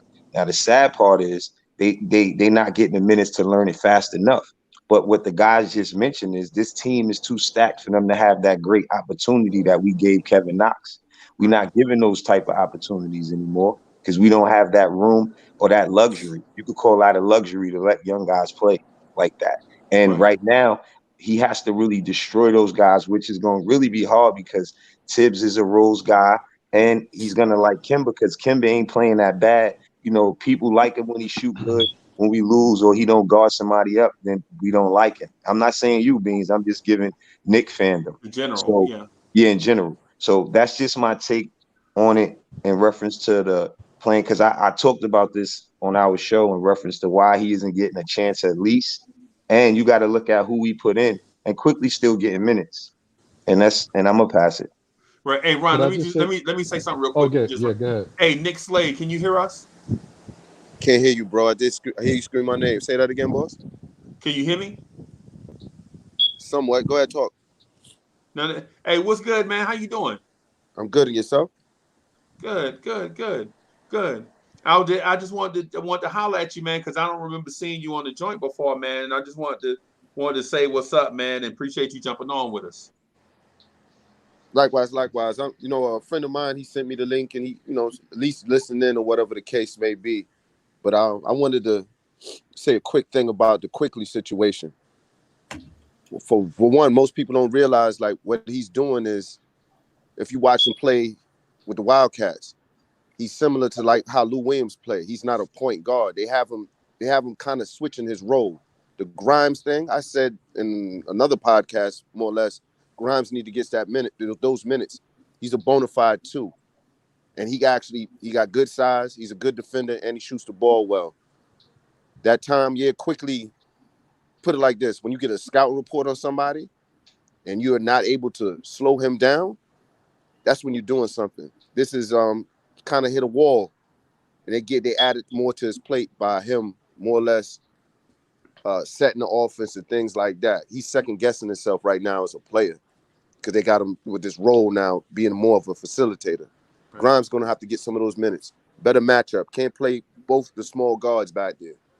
Can't. It's not going to work. Yeah. Right. I got you. Coach Nick, salute. You already. Chop was good. Go ahead, Ron. I just wanted to say, first off, shout out to Nick Slade, Chop Low. Good to see both y'all. And yeah, you said that on my show, Nick, so I appreciate that. You was right about that. I agree with you. I think Beans, you got a point, man, and I understand where you're going with it, but I think last year's rookies and this year's rookies, I don't necessarily think that maybe these guys like Grimes and McBride aren't doing well in practice. I think the issue this year is there's more positional depth in front of them. Last year, the only person in front of Obi was Randall, and we knew Randall was going to get most of the minutes, but Obi, like that's the reason why they drafted Obi, to be that backup. So there was a push to get Obi involved. Excuse me. But and then quickly at that You time, missing damn, I can't you talk. missing the aspect that I be trying to tell a lot of people. That small ball lineup, you put Obi right alongside Randall, get Randall at the 5 and stretch out their defense. What you're gonna see primarily when we play the Bucks. They put Giannis at the 5, nobody has an answer. We put Randall at the 5, that give us a little offense to fight back with. So that's our hybrid lineup. But Mitch is, our conventional big lineup. But this stuff that I see. I'm not saying that I'm right or whatever have you, but this is just like the litmus test, my eye test, and everything else. That's all it is. Oh yeah. I'm trying to No, I hear you. conform I'm to the not league. referring to Like actual. this is what's going on. I'm not referring to actual basketball play though. I'm just talking about the ability for the Knicks to get these young rookies on the court. I'm not talking about actual basketball play. Basketball play, yeah, I definitely want to see the small ball lineup. I want to see different rotations being used. I'm just basically talking about the fact that Grimes and McBride have a bunch of guards in front of them, much more people ahead of them than what Quickly had last year. And last year, Quickly was touted as probably one of the best shooters on our team. This year, we got better shooters all around. So the need for a guy like that is not as big. So I'm just saying, like, Grimes and McBride have a lot more ahead of them. That's why I don't think they're playing. Okay. That's it. That's it. I have a question. Just for, I guess, point of order, right? The question is this. If tomorrow or tonight's game, we take out a Quickly, we insert a Grimes. We take out a D Rose and we insert a McBride. Is that the path for the Knicks to make it to a let's say an NBA Finals? Is that the path that we take? Because that's what you guys are asking for. That's what I'm hearing right now, right? Because Quickly's having a bad shooting moment. Everybody knows about the sophomore slump. That's where he is, right? So are you telling me right now that if we play a Grimes over a Quickly and a McBride over a D Rose, because that's where it's going to be, you're not going to start McBride over Kemba Walker. That's not going to happen. Tibbs is not going to do that. So if you're telling me that you want to see a McBride over a D Rose and a Grimes over Emmanuel Quickly, is that the path for the Knicks to make it to a championship? That's the question. All I'm saying is I think they deserve a shot, man. That's all I'm saying, man. Give them a shot at the right opportune like you've been doing everybody else. You did it in preseason, it worked out. When you was thirsty to get them wins in preseason, everybody was playing good. It went into a drought. You went to Grimes, he delivered.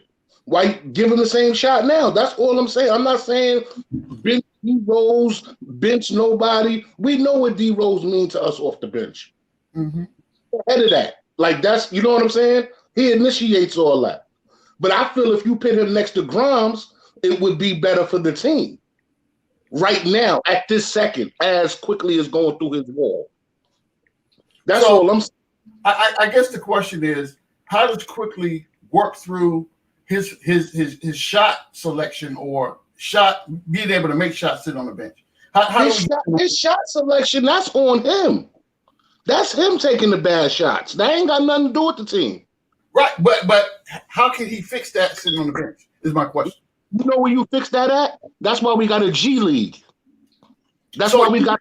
You want to say Quickly to the G League? Yeah, I send him to the G League. Yeah. Nah. Why not? They should have said Knox to the G League. Yeah, what I think with Quickly, he just learning. Somebody just mentioned it. He just learning a different part of the game. You see, he getting more people involved, and you gotta remember, if they trying to find minutes for him, having him play out of position, they see something in him that we don't see. And I always try to look at stuff like that. So I understand what you're saying about he should be making more shots. We had a big gripe about that. Me and L was going back and forth how he was going hard at Quickly. And I'm like, it's too soon to really judge him like that because the team he on, if you want to put Grimes and give him his minutes, that's a better point to me, Beans, instead of the McBride. Because Grimes did show up in the preseason. He did hit a big shot. He do got good size, and I know about Grimes. He do deserve some more minutes, but that is earned in practice.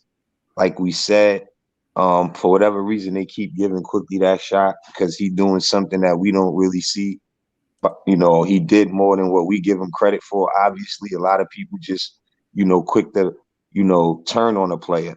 But if he have a good game, then it's simmer down.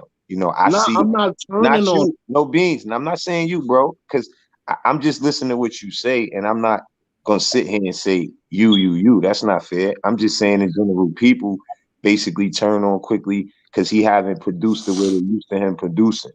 That's all. That's all I'm saying. It's only a few games, and he do have to step it up, though. We got to call it for what it is. He ain't playing the way we expect him to play. But I think it's a little harsh to say send him to the G League. He ain't going to the G League. If he loses minutes to go in order that way, and then he'll be at Grimes or McBride, he'll be sitting in a seat, and then they can earn his minutes that way. Right? Yeah, it's odd that we say, and so to be honest with you, I think what being said is a legit statement, and where he coming from, the position he coming from, is legit to question. It is. He legit is asking a legit question. My counter to that though is, if Quickly's development is so important to the Knicks that he need to be sent to the G League, and Grimes is sitting the bench, why are we not sending Grimes to the G League so he can improve? You know what I'm saying? And I'm not saying, listen, I'm not saying everybody a bust, send him to the G League. That's not what I'm saying. If Grimes ain't good enough right now to crack the rotation, maybe he should be getting those reps in the G League. Maybe. I'm not going to say with any certainty either way. You know what I'm saying? I think the G League is a positive. I think there is no negative that can be had aside from injury when it comes to playing basketball every day, honing your craft, working on certain things. You know what I'm saying? If they send my man to the G League to work on certain things, and he work on that thing every day and come back an improved player, to me that's a plus. Okay. Yeah, okay. there's nothing wrong with that, Uncle Freezy. Like these guys, these young guys, that's what the NBA teams have been doing for years while we've had the G League.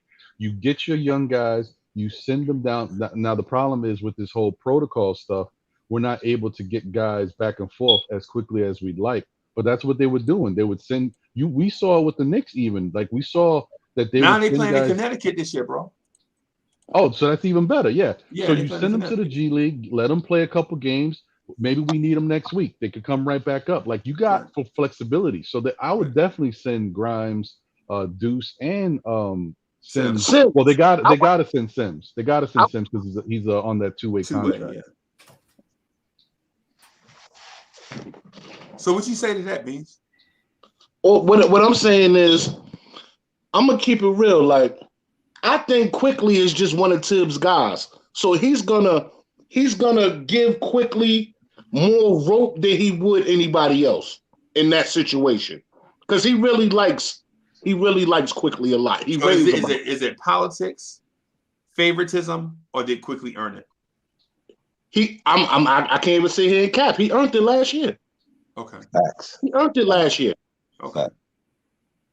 But we this year he's getting a little favoritism. That's what I think. Okay. Well, I would say this, Now, man. Sergeant, I want you to explain to me how do you think I'm wrong? I would love to hear your take, please. Because and Beans, I understand your point of reference. I do. And G-Man, and this dude you talking to, G-Man, is now listen. I'm gonna say this, and I know it ain't right, but I said this from day one, from the time me and Beans first jumped on the thing. That Beans is my dude, and y'all, hey, listen, and G-Man, if you want to fight this morning, say something bad to Beans. That's all I'm saying. Look, he disappeared. He disappeared for a minute, and he came back. And it's you know how Grandma used to give her favorite grandbaby, you know what I'm saying, extra biscuit, everybody be mad. How you get the extra piece of fried chicken? Hey, your beans, I'm just saying, don't turn this into World War III, bro. I don't want to start a war this morning. And you know how I feel about you. No so doubt. That's saying something about beans. You know what I'm saying? It is. So I'm gonna keep this all the way 100 and all the way respectful, right? I respect everything that Beans just had to say, but I'm gonna put it in this context, right? So first and foremost, have you ever applied for a job, went in and was hired, and was the #1 superstar day one on the job? Honestly, yeah. Okay, it don't happen to everybody though. It don't. That's not the norm. So we have to allow these now you know why I feel the way I feel about Beans. Yeah, we have to allow these players to develop, right? So when and the thing that's crazy is, and I'm not saying this, I'm talking about Knicks universe holistically, right? The thing is, when these guys are shooting well, when they're defending well, we have no arguments. We have to be consistent in the way that we feel about a player, right? And whether they're having a good game, bad game, whatever we think the detractors are to what their game is and how they improve is important. And we have to be consistent with that. What I can't abide by is if Quickly's having a good game last year, then everybody's on the Quickly bandwagon. We are 8 games into this season. 8 games. And now I'm hearing talks of, hey, trade Quickly, do this, do that. Come on, guys. For real? Have we all are familiar with the term sophomore slump, right? We are familiar with that. And I don't understand how we feel like a player is going to be able to develop if you remove him from that position. Now, don't get it twisted. If you are out there and you sticking up the joint from the time we say tip off to the end of the fourth quarter, then yeah, get his butt out of there and do something different. All right, let me ask you this. Sergeant Nicks. Yep. All right, I'm gonna put it in different terms. I think you will understand better. Okay. Say you running a platoon, right? Yep. And you got this one sniper. You had him for 2 years. Mm-hmm. He's 10 for 10 on kills. Right. Love him. You get a rookie sniper. Mm-hmm. Even better. But your sniper that you had from last year, let's just say he missed 2 out of the 10 kills. Okay. Right? Let's just say you got another sniper. He's 10 for 10, 10 for 10. You loving him. Yep. You get the head mission. Who you taking? I'm taking the dude that missed 10 out of 2 or 2 out of 10. And I'm going to tell you why. I'm going to tell you why. Because the sniper that missed the 2 shots out of the 10, he has experience. He knows that how to exfil from the site that he's in, whereas the rookie, he don't have that experience yet. People undervalue experience in whatever your profession is, right? You can't buy experience. And the only way you get better is to go through and live through these situations. A rookie is not coming into the game and have the same wherewithal to be able to do what someone that has been in the league a year or 2 before them. Okay, I understand that. Now, through the eye test, through your eyes, as you watching the Knicks game, yep. Grimes is not a better solution for Quickly right now? I would tell you, we have to look at sample size and look at what we're talking about, right? So sample size for Grimes right now, I have to use summer league and preseason. Summer league and preseason, you're not playing true NBA talent, right?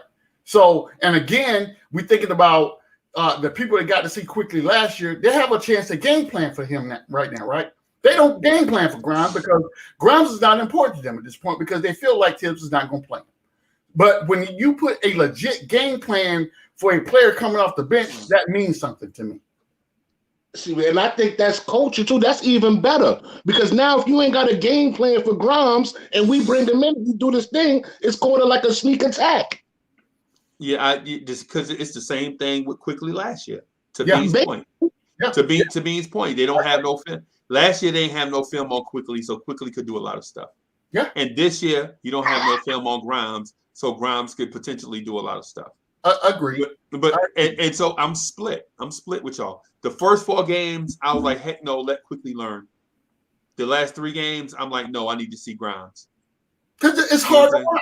It's hard to watch IQ out there doing what he's doing right now. Because it's good when we winning as long as we winning. But when we losing, changes need to be made. Right. I mean, I won't disagree with that, but I will also say that we need to make sure that we keep things in perspective, because again, we're talking about, we haven't even reached the first 10 games yet, and we want to upset the apple cart. I will say once we get to game 20, and if this is still going on, then we need to have a serious conversation about what this roster looks like and what adjustments need to be made. Right, I could agree, and so the thing, I'm split on Bean's argument, right? Because I'm with Beans on the whole, let's see some Grimes with over quickly thing. Let's see the rookies, but where I have to get off the wagon is trade for another guy and upgrade the roster, because I don't want to do both at the same time. Right. What I want to do is one or the other. Either you want to see Grimes or you want to bring in additional or outside talent, right? Okay. So if it's a we have to upgrade quickly, then I don't want to disrupt the chemistry on the second unit by bringing in Grimes and trading for a guy. And now you traded Miles McBride for a guy that can replace quickly, but you had Grimes and you didn't give Grimes a shot. And then what happens is you bring in a guy and you split in Quickly's minutes between Grimes and a new guy. Now you got a 3-man race for the small spot that Quickly had. To me, it's just too much. I understand that. And what I'm saying is, all right, I understand that. But if it came down to one, let's play McGrath. Let's play the rookies. That's all I'm saying. If it came down to one, let's just play the rookies. All right. So Heck Brizo says, can Obi get more minutes? Julius bad or good playing 38. So the thing, there's another thing. So this is somebody else wanting more minutes for the class of 2020 as opposed to 2021. Because the big in the 2021 class is Jericho Sims. You know what I'm saying? Yep. So it's like so Ron, I wanted to ask you this question, bro. I asked it to Cornerstone Kev last night, and Cornerstone Kev danced around the question like it was he had on his tattoos. Yes, he had his loafers on last night. And so I asked him, which set of young players does Tom Thibodeau prefer, the 2021 class or the 2020 class? That's easy for me. It's the 2020 class. Right. Yeah, I mean, because you saw that by him giving Obi and Quickly the keys in the summer league. Right. Yep. You know, to have the whole he basically told Quickly and Obi, this is your show. You orchestrate everything that's going on with the offense and bring the other young guys along and show them how to play the NBA. That's what he did, and we saw it. And those are the guys that was talking to the young guys, letting them know what they need to do, where they need to be. So obviously he prefers them, and he likes the fact that, you know what, say what you will about these young guys, Obi not getting his minutes and Quickly struggling right now. These dudes work hard, man. They gave up their summer and they're committed to trying to get better. So and that's something Tibbs sees. You know, not all these young guys in the league work as hard as they need to work to get better. That's right. So, and both these guys have been doing it. It hasn't necessarily, we've seen Obi getting better. We haven't necessarily seen Quickly in the NBA regular season this year get better, but I think it's a matter of time. I just think this is half this game is mental. He just needs to get out of his head. But Tibbs appreciates that, and I think that's why he's always going to have them in high favor. Right. All right. Could I add on to that real quick? Yep. I feel like that question right there is kind of tricky, because at the end of the day, of course, you're going to be in favor of who you've been around longer. You know what I'm saying? It's not tricky. It's not tricky if the talent is there. I was gonna ask you that, Beans. If you the coach, right, and you see what you got, you know what I'm saying, and you see if you saw Grimes was that much better than Quickly, you don't think he would be getting more minutes? Yeah. See, Tibbs is a loyal dude, man. He said that already. I understand that, but hold on. You just said that he played rookies before. That was your point. No, I said last year because all he right. had. So okay, but I'm telling you, that's because they had talent, though, right? Yeah. Yeah, in politics too. In politics. Remember Nah, I think the whole run was because we was under the radar, and even quickly not, but he's still a rookie. You got to give him credit for doing what he did as a rookie. So you right about the loyalty side, right? So it's not only loyalty, it's like if we boys, but this dude already put mad work in with me already. Like even, and then McBride is not, or Grimes is not showing that much in practice. I'm just trying to give you both sides of the coin. It has to be either both or one or the other. So you don't think they're getting busy in practice? You don't I'm not saying that. I'm saying it has to be overwhelming. He has to really kill them dudes in practice to a point to put him in. Plus what they already did last season. And not only that, he will be earning some minutes at least. You feel me? In that position. Because everybody could see quickly he's not playing. And here's the thing. So here's the thing where I think what we miss, right? So to Beans's argument, Beans said, you're gonna be loyal to the dude that you see the most. But in Tibbs' defense, he had Austin Rivers, Frank Ntilikina, and Dennis Smith Jr. ahead of Emmanuel Quickly, and he chose Quickly over those three. There you go. Right. That's what I'm trying to say. When Quickly was a rookie. And those dudes were veterans in the NBA. And all three of those dudes wound up getting shipped out. And the dude that remained was Emmanuel Quickly. Yeah. You know what I'm saying? They shipped DSJ out in a Derrick Rose trade. Right? They traded Austin Rivers at the trade deadline because he was getting DMP'd to death because Quickly was better. Right? And they let Frank walk. Mm-hmm. Right, and quickly remained. So this year, so last year, Quickly showed Tibbs something out the gate, and I'll tell you what it is, and it don't have nothing to do with athletic ability or shooting. Excuse me, shooting ability. Emmanuel Quickly is crazy. Derrick Rose said that. Derrick Rose said that. Tibbs, when Tibbs get in his bag, start yelling, he can be intimidating. And so when Tibbs come at Derrick Rose say he just put his head down and walk by him because he don't want to make him mad after he make a mistake. But Quickly makes a mistake. Tibbs will start yelling and Quickly will go to Tibbs and be like, yo, what I do? And make the coach explain to him what he did wrong and basically talk him into how he can fix it. And Derrick Rose said in the press conference, like they birds of a feather, they kindred spirits. It's like he was like, "Yo, Tibbs like Quickly because Quick is crazy, just like him." Yeah, you know, what I'm saying? He's one of the few people who make Tibbs smile. I noticed that. Yeah. And the thing about it is this: if Kevin Knox, think about this, Kevin Knox has been here the whole time, right?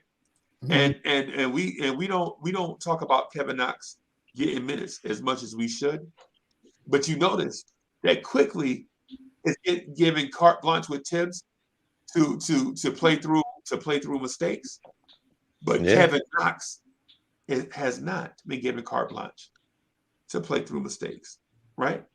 But Quickly has, right?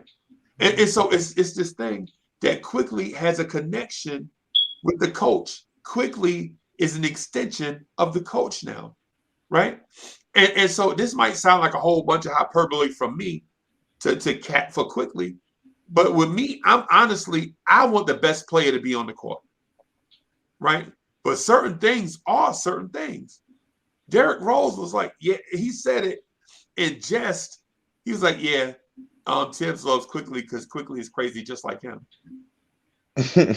You know what I'm saying? When you hear that, he said it in passing like it was nothing.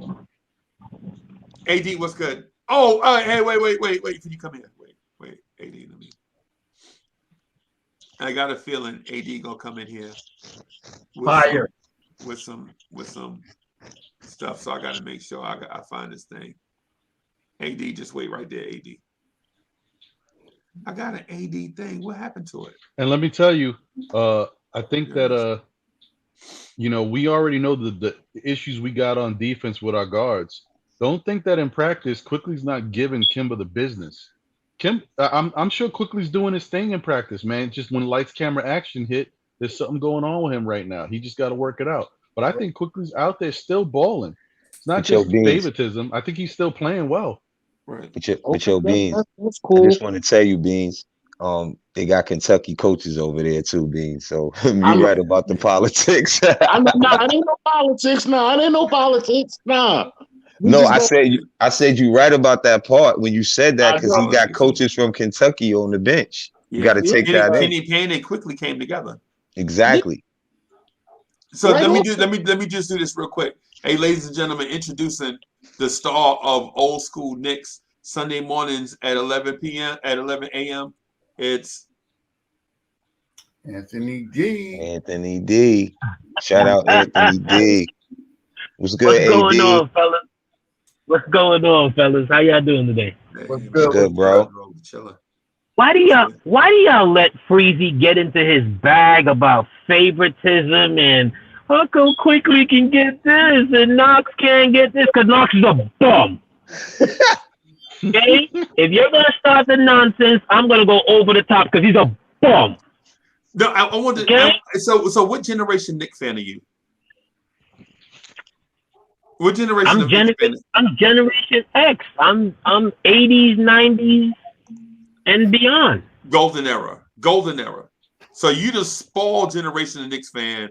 Oh, I grew up watching. We only win 50 games a year. You that generation. If John Starks wasn't 2 for 18, you that generation Knicks fan, right? That's fine. I'm glad with it, but okay. I can call a spade a spade. And there's nothing wrong with that's not a Trump.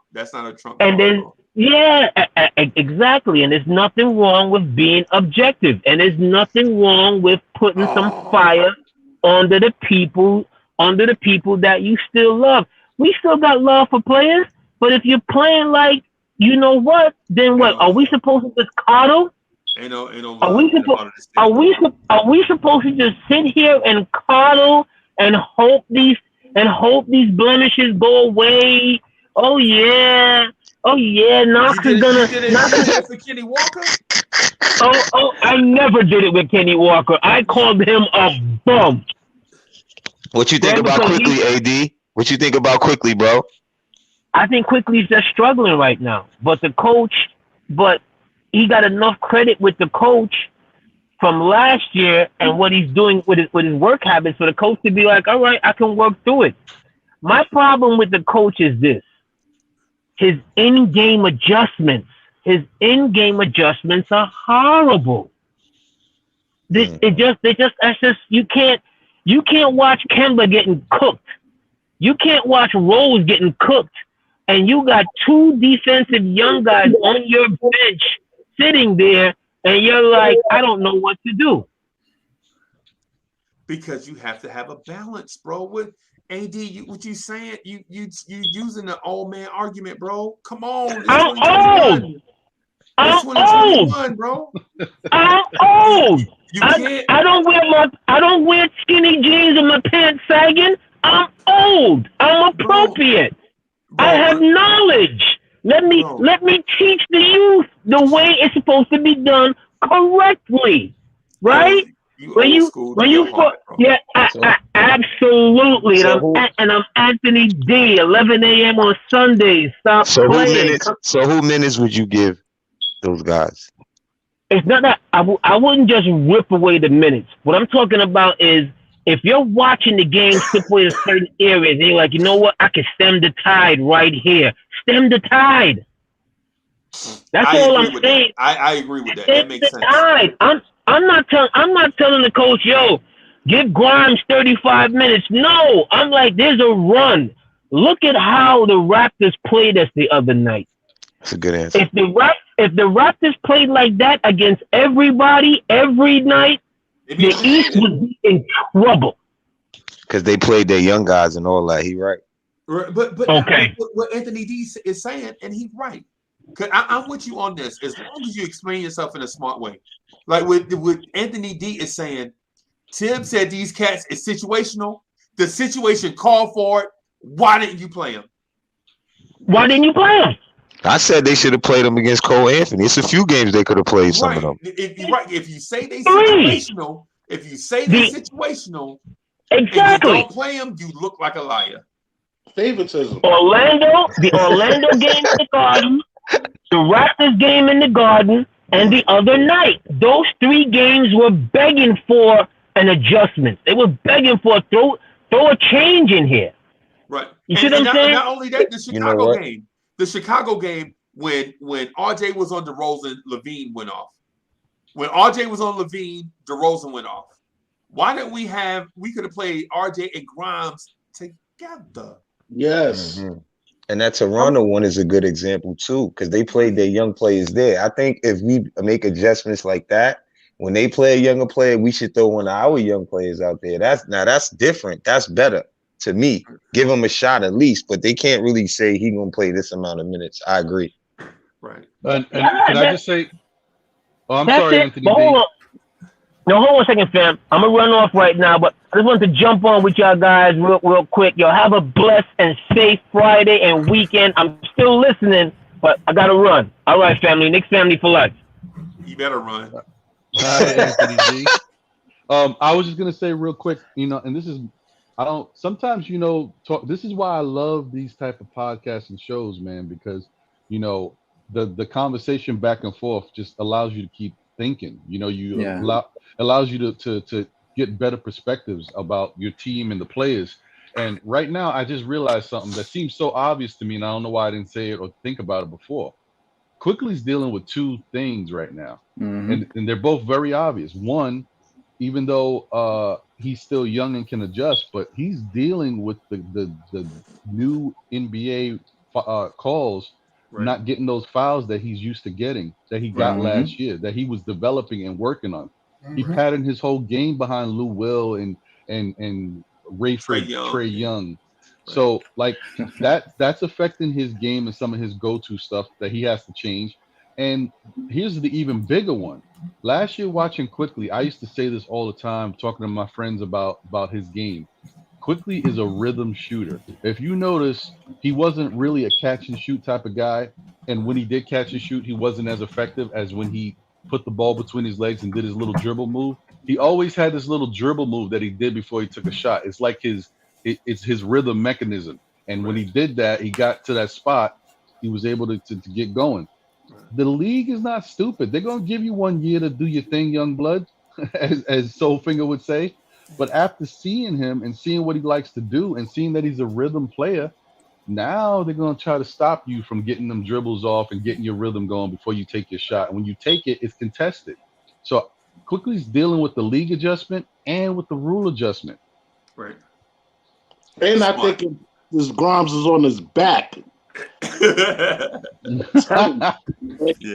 God forbid nothing happened to him, no COVID, nothing, none of that. Because you let Grimes get in that lineup, he's not coming out. I'm telling you. Okay. Okay. That's how I feel. I don't know. Nice. What's good? Salute to everybody in the panel and the chat. How's everybody doing, players? Good. Salute. Good nice to see you, bro. Yeah, likewise. Hey, no lie. McBride and Grimes' job is secure. I noticed one thing yesterday, and that was speaking on another panel player like Smoke Knicks. No lie. This is what I actually found out. Think about it this way: we have McBride and we have Grimes. If we are in a tight spot, like pretty much all of our players is not producing, why are we not putting them in? And then right there, that's when I had that epiphany, bro, that literally they let in the players that we have at the time being just play just to figure out who's actually staying or going. So they giving them pretty much the amount of time that they actually need so that if they're in a slump, figure it out, get out of it, because everything is on the line. Right. Okay. All right. Okay. Man, all right. This is the first. I have never seen a point on the morning drive that the panel is silent. I have never experienced this at all. It was. I really couldn't really hear him. Like, can you break that down a little bit more for me, buddy? My bad. Yeah. No, you good, babe. So, in other words, if you know that we in a tight spot, right, and you know that we have Grimes and we have McBride, why we still haven't incorporated them? Regardless, just because we know that neither one of our places is doing enough, like we got to try something different, and that's when it actually hit me. Like they let in, like pretty much Grimes and McBride, their job is safe. They trying to figure out who's actually going to stay because any piece is still movable. So they giving everybody the benefit of the doubt. Get out of the slump, do everything you need to, because your time is ticking. Okay. Like, do you think Noel contract, Burks contract, and who was the other one? And Kemba? Unfortunately, I still feel like Kemba still has it. Like at the time being, bro, everything is up for grabs. So whoever is not producing, I'm telling you, we about to make another big move. Like literally, one thing that I noticed on the last game that we are actually missing. If you look at the NBA, how the way that they transitioning. They are literally looking for centers that could actually shoot the three. Okay. You have that with Anthony Davis. You have that with Robbins, Brook Lopez. You also have that with Pat. You also have that with the dude that light us up last night, Turner. So literally, we need a center that actually could shoot the three. We need a center. If we actually end up keeping Mitch, we still need another center that could shoot the three. Because look what Turner was doing. Like so you were a great defender underneath the perimeter. Like you could guard me. I can't do nothing with you. But you know something? I'm going to bring you out. I'm gonna shoot the three. So he actually forced Mitchell Robinson to guard him on the three precision, the 3 point. And guess what? Underneath the paint was wide open.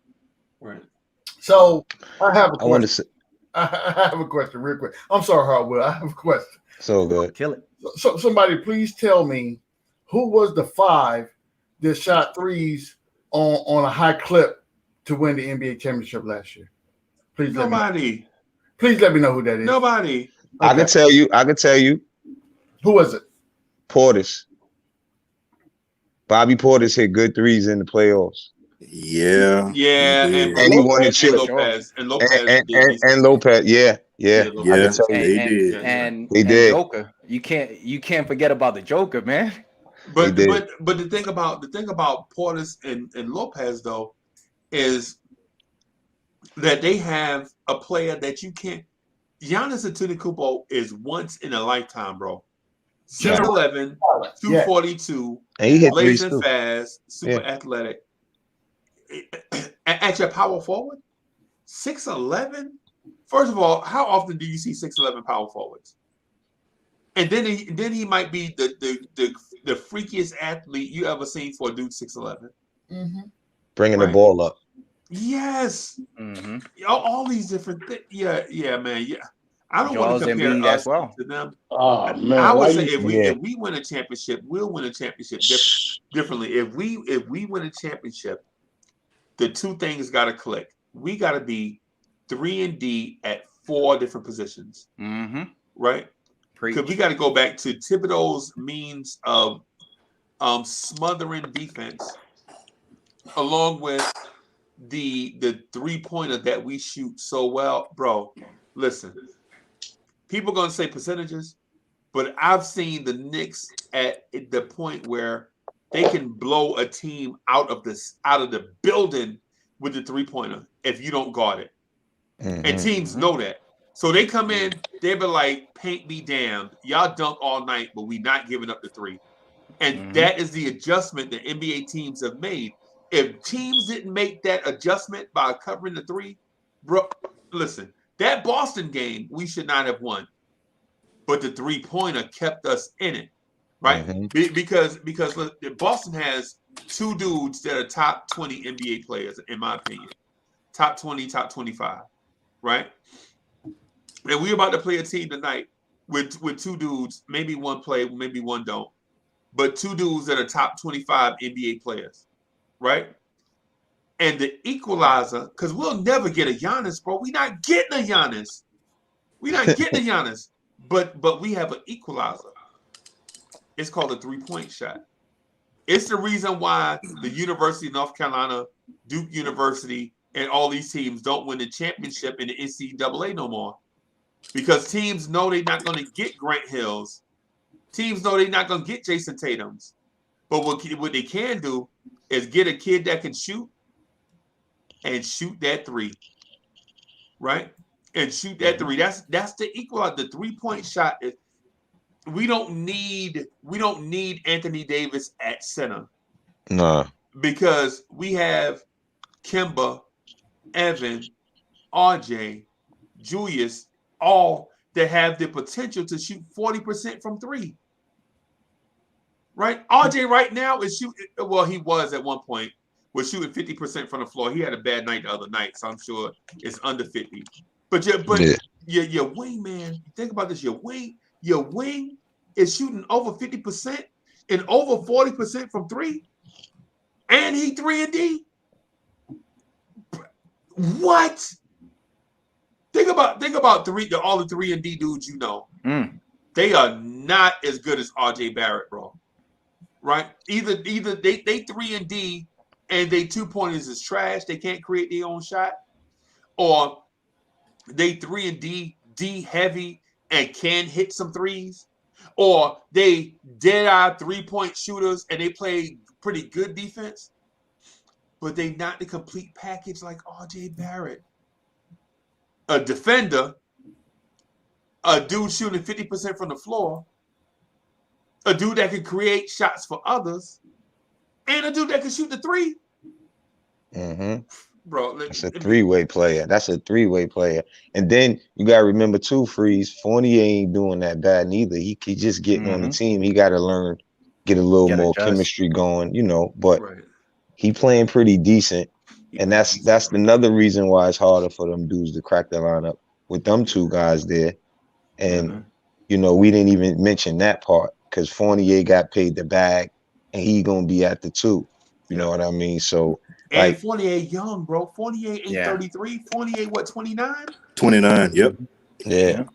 That's why they trying to squeeze quickly in somewhere. Because think about it. With Fournier there, Kemba and Rose right there, his minutes is going to go away. And I don't even know if it's going to go away to Grimes or McBride. Just think about that. Right. Because if you give other guys more minutes too, instead of keep putting other guys, like that's the problem. He's still shuffling the lineup and figuring out the minutes, who should get this amount of minutes. And, to me, Tibbs never had this much talent before. Yeah, he had good teams, but Tibbs never had this much talent before. Not this much. At the most part, he only had like three players on I mean, don't get me wrong. People will say, "Oh, he had Derrick Rose MVP." Or whatever. I understand that, but that was a unit, and he allowed the D Rose to do that, and that's why you got to give Tibbs a chance sometime, because sometimes he allowed players to do certain things for a reason. Right. You know what I mean? Because he has a lot of experience in that, more than me, so I can't really question him if he's playing these guys over those guys. He sees something I don't see. That's what I like to say. He does. Tibbs did have physical talent, because at one point in Minnesota, he had three dudes that was the number one pick. He had Derrick Rose, Andrew Wiggins, and who was the other number one pick? Derrick Rose, Andrew Wiggins, and Cat. Yeah. So he had dudes with talent, but not not cats that met their full potential and a skill yet. It wasn't Levine over there at that time.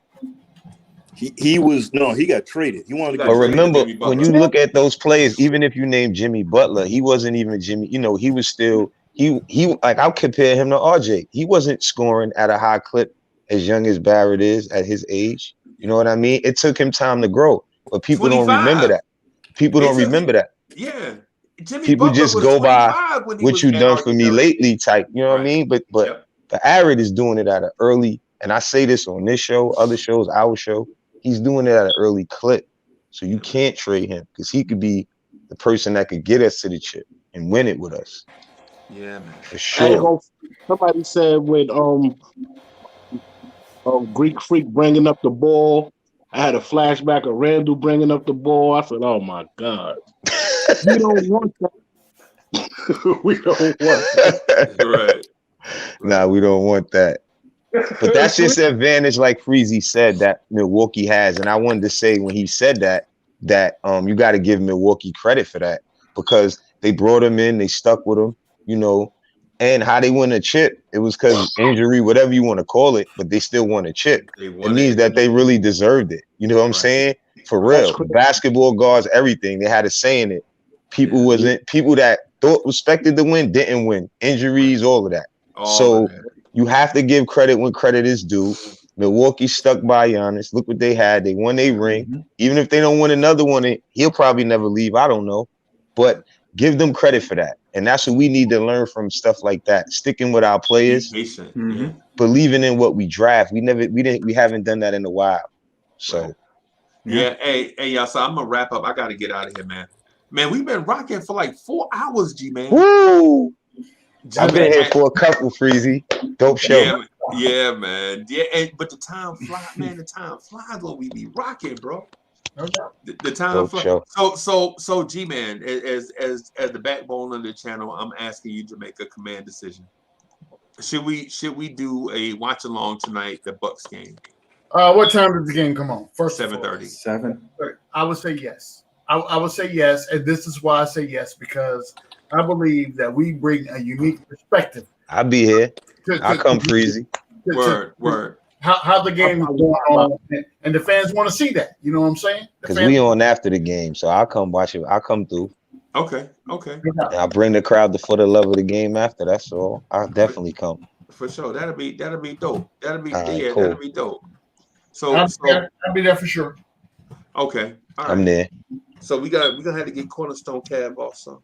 No. Oh, okay. No. First of all, can he watch the game? Because he can't. So figure he can't. Because he had he's having technical difficulties and everything. Listen, I'm gonna give y'all a tidbit, right? So right now I know for sure, 100%, that Kev is doing the Marvel thing tonight. So and applause to him, because I wanted to go see that as well. But that's where he's going to be, and we have to catch him up with the game. He going to see the Eternals instead of watching the Knicks game? Yep. Bro, on that note, let's get out of here, because I'm about to call this Joker and cuss his. Yo, hey, everybody, listen. Thank y'all for coming through. I'm gonna get out of here, man. Get some lunch, take a nap. Hardwell, thank you. Nice. Appreciate you. Beans. You already. Beans be stirring the pot, bro. Beans be stirring the pot. You know what I'm saying? I will see y'all tonight, man. For sure. No doubt. Come through, brother. For sure. Mr. Ron. Yo, Ron, why can't we get you and John at the same time, bro? I don't know, man. They're the same person. Different schedules, man. Different work schedules. We're going to try to make it happen one day. Okay. No doubt. Soulfinger, everybody else that was on, man, thank y'all for coming through. Man, y'all have a good day. We out of here. Have a blessed day, guys. Peace.